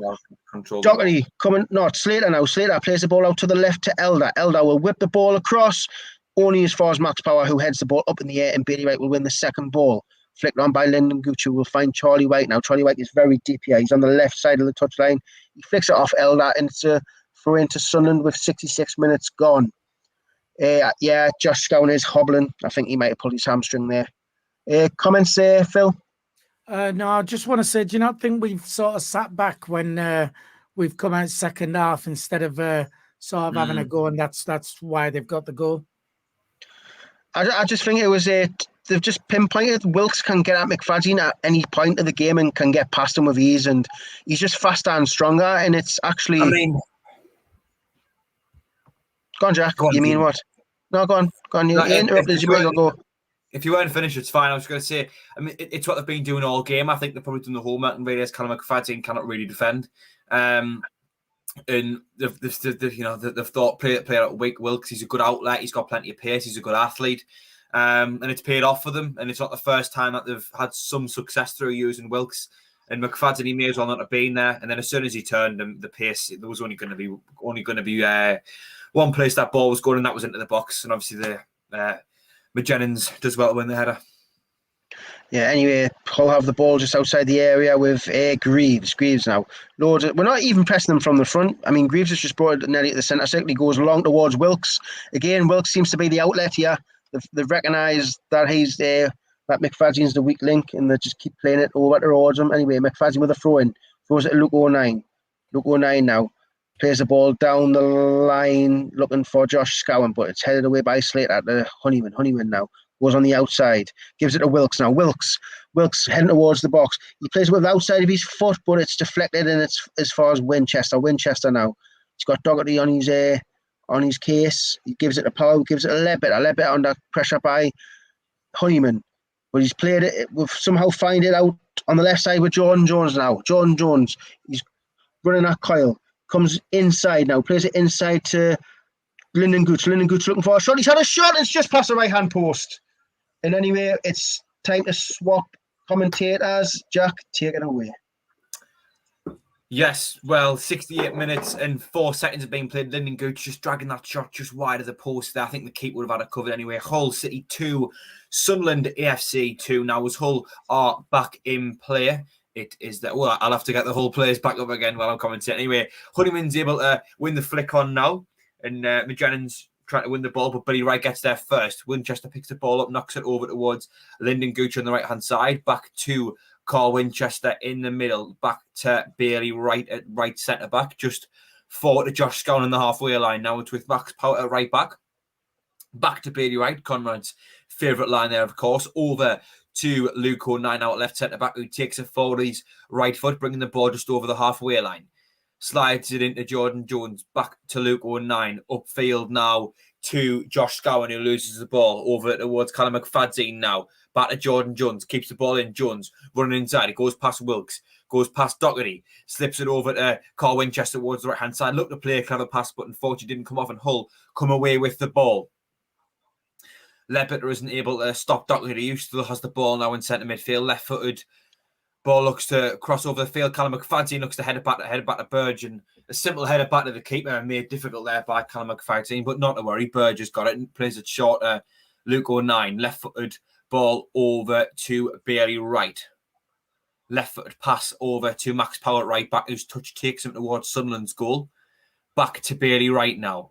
Over to Luke O'Nien at left centre-back. Sunderland just playing it between the defenders at the moment, really. Goes into the midfield with Josh Scowen. Straight back to Luke O'Nien. And again, Josh Scowen, that's got to be a 5-10 yard pass, and he's messed it up.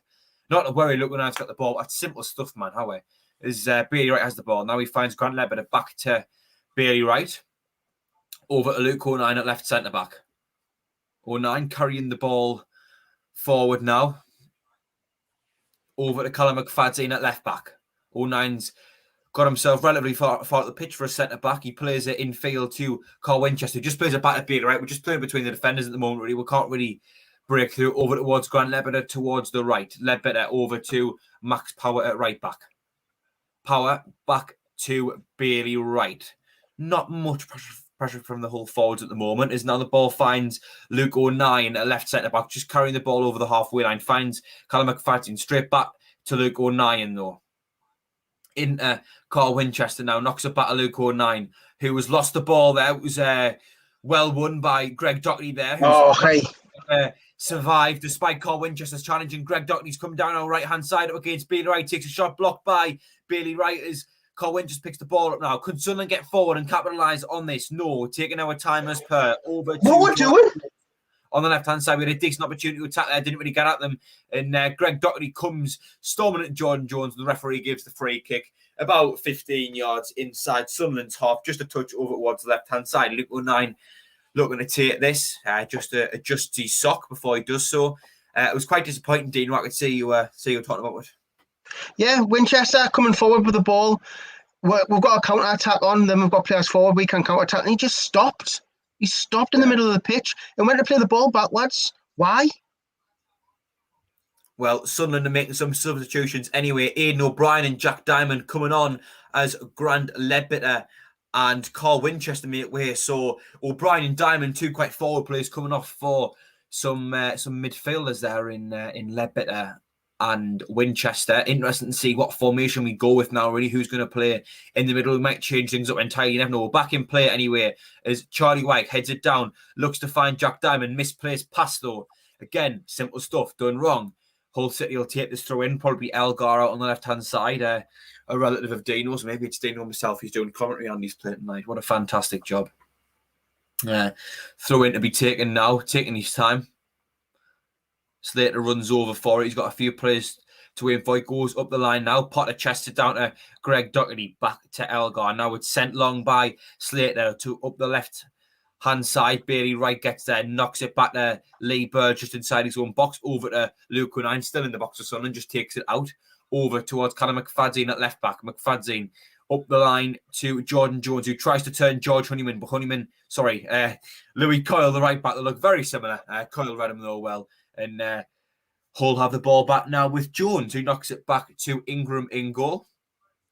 Ingram back to Jones, who finds George Honeyman. Honeyman turns Josh Scowen, as my stream has just decided to completely corrupt. Anyway, Honeyman has won a free kick for Hull, just over on the right-hand side around the halfway line. Louis Coyle puts the ball down, not quite where the foul was, but okay. Takes it short to Honeyman. Honeyman looks to go over the top now, looking for Wilkes out on the right-hand side. Wilkes cuts back very well on his left foot. He's up against Luke O'Nien and Callum McFadzean. Wilkes has done well to keep the ball here. He's going to pass Honeyman. No, he's not. Cross trying to go in. Callum McFadzean blocked it well out for a Hull City corner. 73 minutes and 31 seconds played. Current score is Hull City 2, Sunderland AFC 2. Sunderland have taken the lead twice, but Hull have came back and equalised both times. Hull City have a corner now on the right-hand side. Left arm goes, I think that's Elgar looking to take this one now. Right arm goes up, getting ready to take it, swings it into the box. Goes over the top of everyone, really. 24. Greaves rose for it, but didn't quite find it. Went all the way over, out for a Sunderland goal kick, which Lee Burge prepares to take. Just very quickly, Jack, Dave Pogson has donated $1.99 for the Cornetto. Thank you very much to you for that. Just very quickly as well, DJ Earth says a point as about as much use as the Super League. Probably right. Back in play, Jack. Yeah, we're back in play now. Luke O'Nien has the ball at centre back.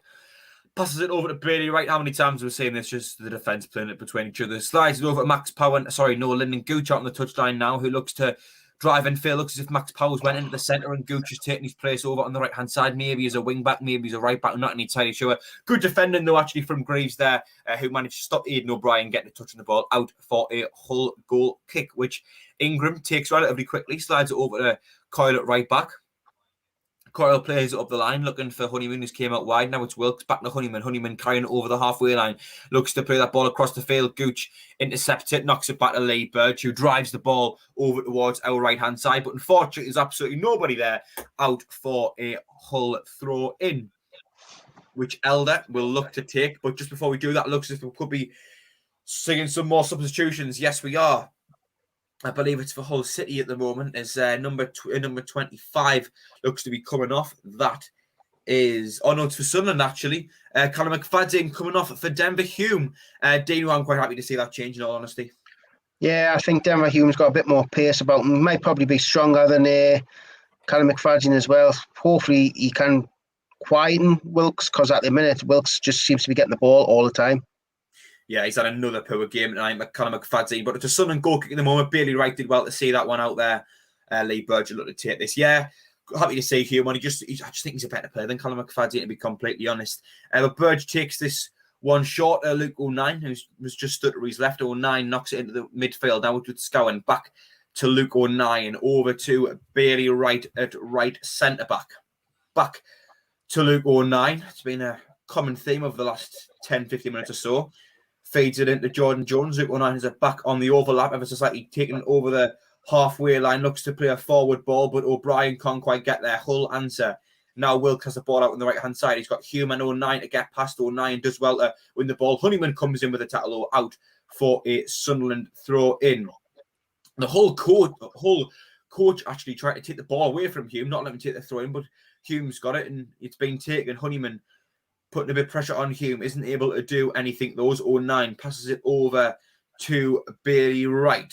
Now it looked for Max Power, but intervened well. I think that was Potter who's managed to legs.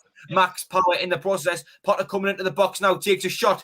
Saved by Burge, quite a meek shot, really. Burge catches that one well. Did well. It was a good run from Potter really up until the shot. And just as Lyndon Gooch is breaking away, the AFL cameraman has decided to show us a replay of that shot. Anyway, Aidan O'Brien knocks it back to Max Power, who switches the play. Nice crossfield ball to Denver Hume, who takes it down with his left foot. He's up against Louis Coyle at right back. Hume, low-driven cross, headed away, though, by a Hull shirt. Now it's headed by Scowen back to Max Power, who plays it forward to Aidan O'Brien. Back to Max Power. Infield now to Jordan Jones. Jones working on his left foot. Strikes it over the bar for another Hull goal kick. Philly, not much has fallen for us, really, is it? Not really. I mean, I was hoping that once they pulled level, we would then go for it. There's a few people, Tony Lee being one of them, asking to get Maguire on. Partly last throw of the dice for automatics. It's unlikely he's going to come on, is it? I mean, Lee Johnson doesn't really like him, does he? Yeah.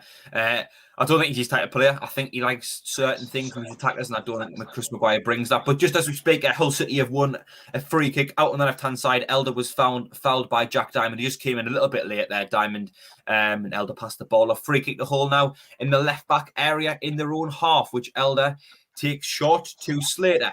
Slater knocks it over to, I think that's Greaves. Now it finds Louis Coyle. Coyle cutting inside now, left-footed ball, looks to switch things, looking for Potter on the left-hand side. Potter gets there ahead of Gooch. Gooch does well to retrieve that, though, and Bailey Wright intervenes, sends it over to Jack Diamond, who comes centrally and switches the play with his left foot. Louis Coyle does well to win the ball there. Picked up by Luke O'Neill, now finds Denver Hume. Coyle is down on the floor, injured. He's just got up, a bit of space has been left on the left-hand side. Coyle with it was Honeyman with a strong, aggressive tackle there, sending the ball out of play. Nothing wrong with it, but a strong, aggressive tackle from the ex-Sunderland captain, Hume, looking to take the throw in, but the referees told him to wait there as Hull are making 3 substitutions. First and foremost, number 23 coming on for Hull.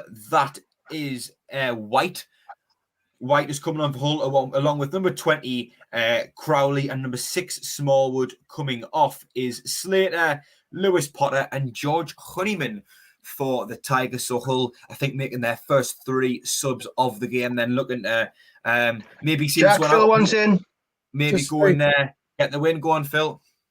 Just very quickly, we've got 403 people watching. We've hit 250 likes, but we are so close to 5,900 subscribers now. So if you're on the channel and you haven't subscribed, it is free, totally free to subscribe. Please subscribe to the channel. That will help us out. And we're so close now to 5,900 subscribers. If you could do that, that would help us out. We're back in play, Jack. Yeah, speaking of substitutions, Chris Maguire came on as well, and not entirely sure who for.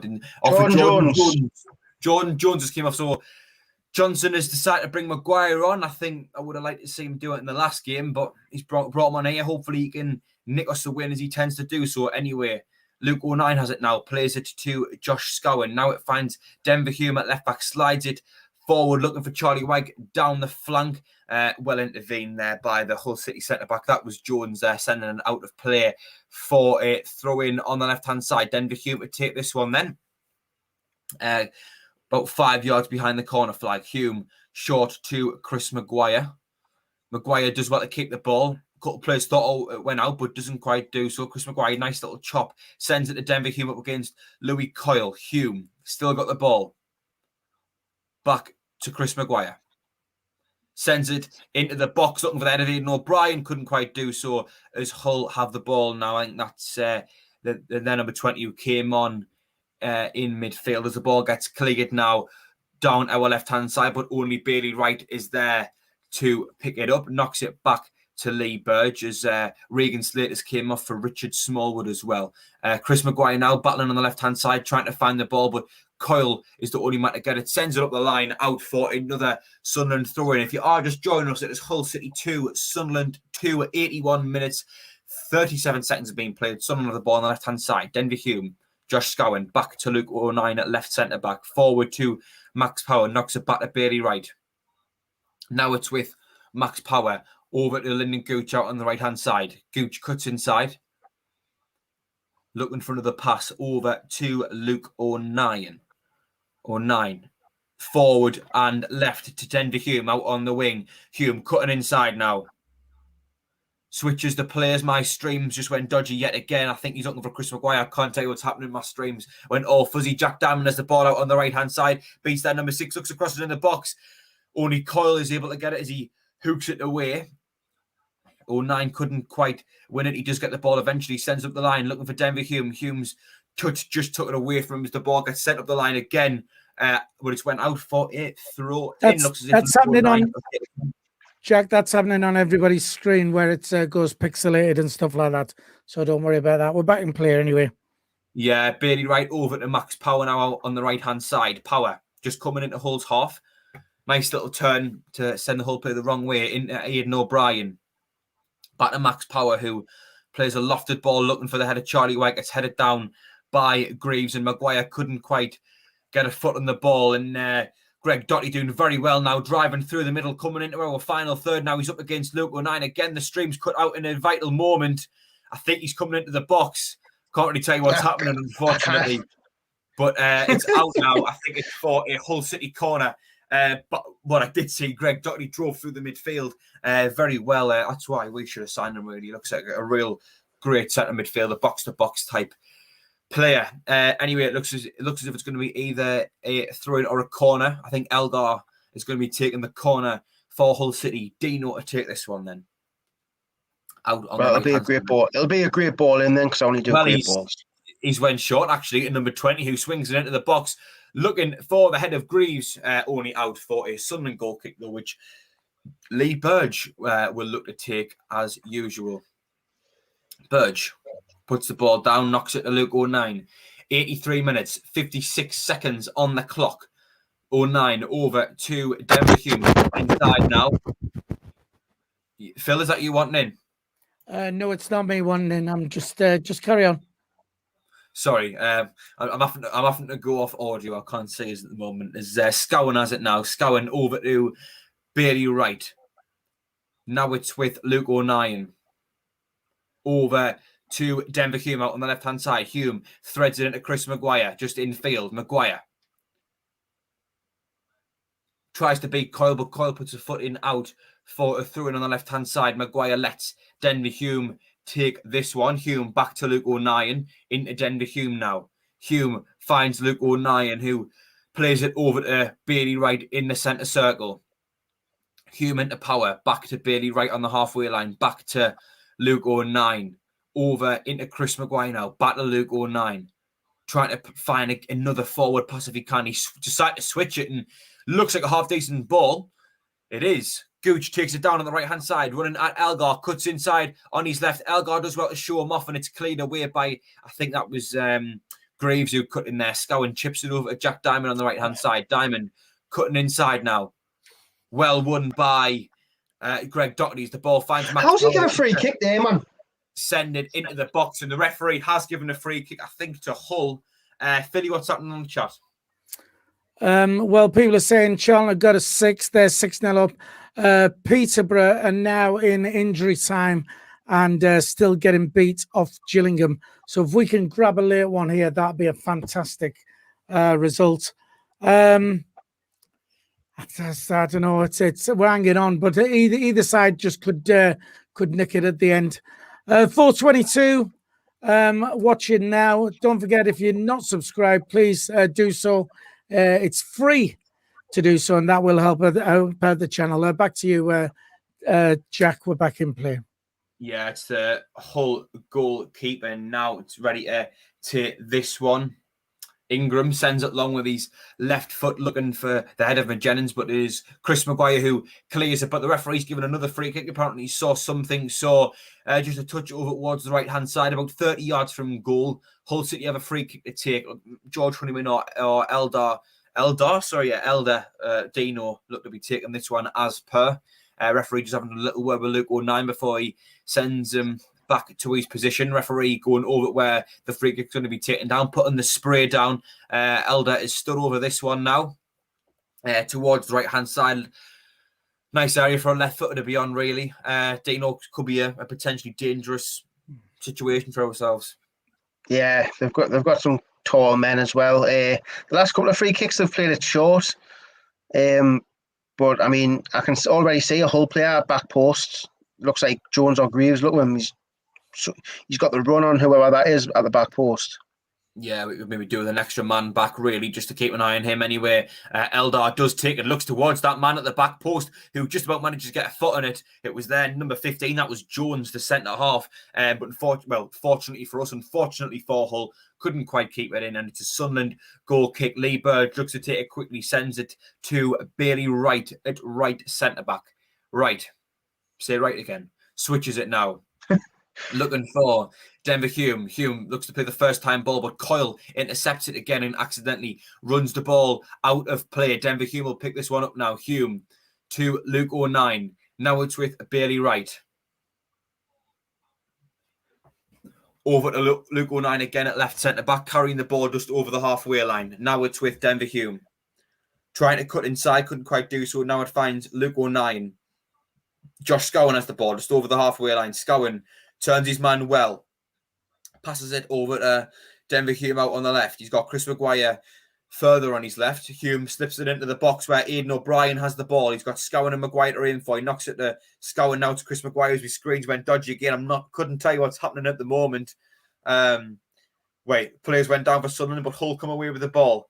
Out on the right-hand side now, it's Doherty. Maguire tries to put a foot in, as does Scowen, but Doherty's done well to ride both challenges. Lunges in, and the referee gives a free kick. He's got his yellow card out. Looks as if 09's going to receive a caution here from the referee in the purple.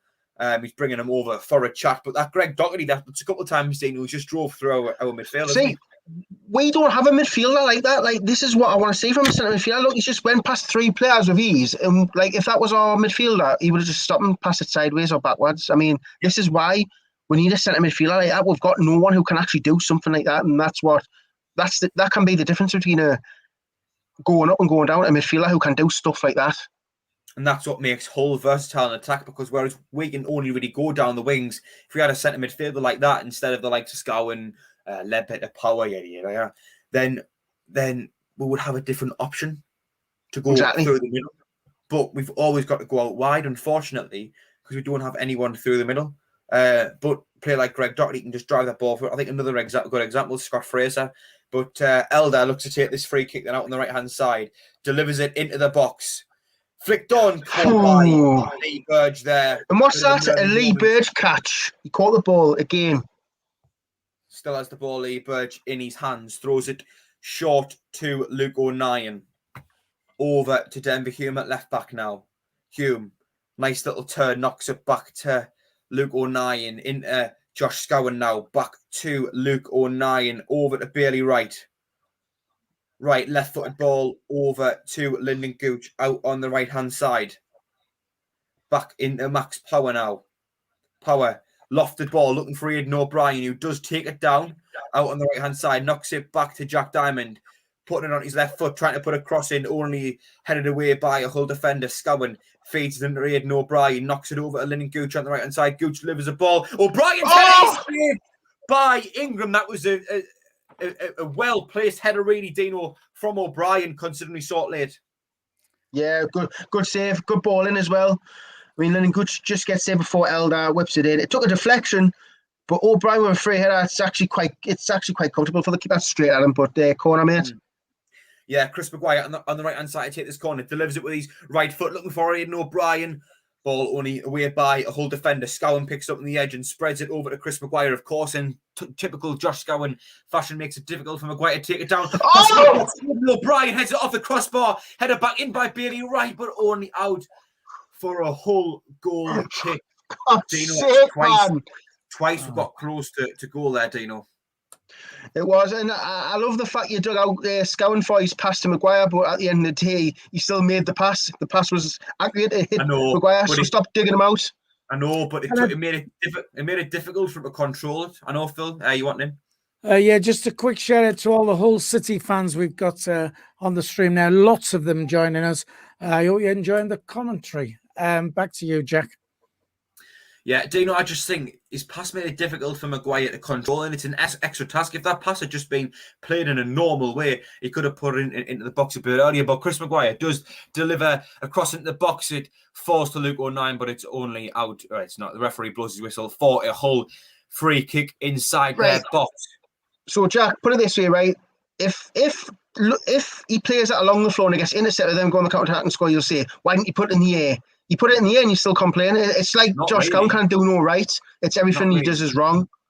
Yeah, because he made the pass. It made it difficult for White to take down. But like, the thing is, you're a professional footballer. You should be able to bring any pass down. You're professional. You practice this every day. Any pass accurately, Dino. More importantly, anyway. Sorry, lads. Just quickly, Peterborough lost to Gillingham, so that's final score.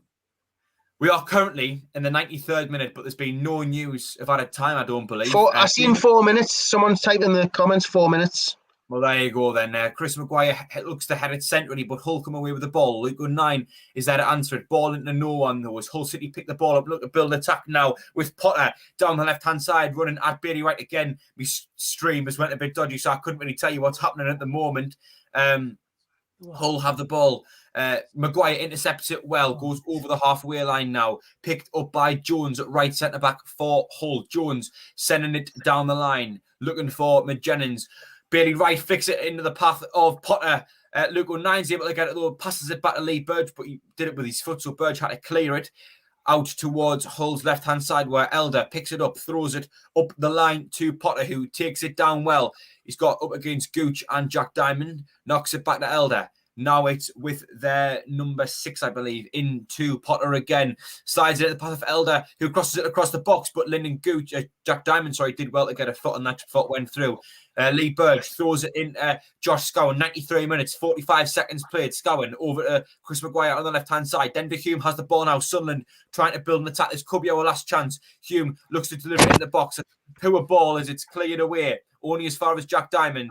As the referee blows his full-time whistle, it has ended now. Hull City 2, Sunderland 2. A disappointing result for Sunderland. Well, actually, not really. I think in the context of going in front twice, it is. But, I mean, if you'd said it a draw at the start of the night, I would have been quite pleasantly surprised. Anyway, I think a point is relatively pointless. But we're going to get onto this in the review, of course, just after. We're going to talk about the game, give our thoughts on it. But we end the stream here. I just want to say a massive thank you to everyone who has joined us today. I'm just going to quickly check how many we've got watching. We have got... Hang on, we need net aside to go slow. Well, Jack, can I quickly jump in and say a massive thank you to all the new subscribers we've got. We're now on 5,910. We're only 90 subscribers away from 6,000 now. So a massive thank you to anyone who's subscribed. A massive thank you to people who've used the super chat. Dino? Yeah, and can I say a massive thank you to Marianne Carlo from Massachusetts, I cannot say it properly, Car Enthusiast, SAFC Dave 17, Colin Major, Chris Wake, Phil, me crack, and Dave Pogson for the donations. Thank you very much. It is much appreciated. So round of applause. And Michael Bowers, round of applause. But yes, just as I say, very quick thank you as well to everyone who's tuned in, including all the Hull fans. I mean, it's a decent result for you lot as well. Nice to see us go up. It would be nice to see us go up as well. But yeah, thank you all the Hull fans who've tuned in tonight. I hope you've enjoyed the stream as well. I know there was plenty of you in the live chat. If you haven't already, please do press the like button. 286 like. Let's see if we can get a 300. If you're on a mobile device, you might need to quickly close your live chat first to do so. It is free and it doesn't cost anything, as is subscribing as well if you haven't already. But we're going to talk about the game more in depth in just a moment on the review. But from myself, Jack Dodds, from Wee Philly, and from Dino Welgar, thank you for tuning in and stay safe. Bye-bye.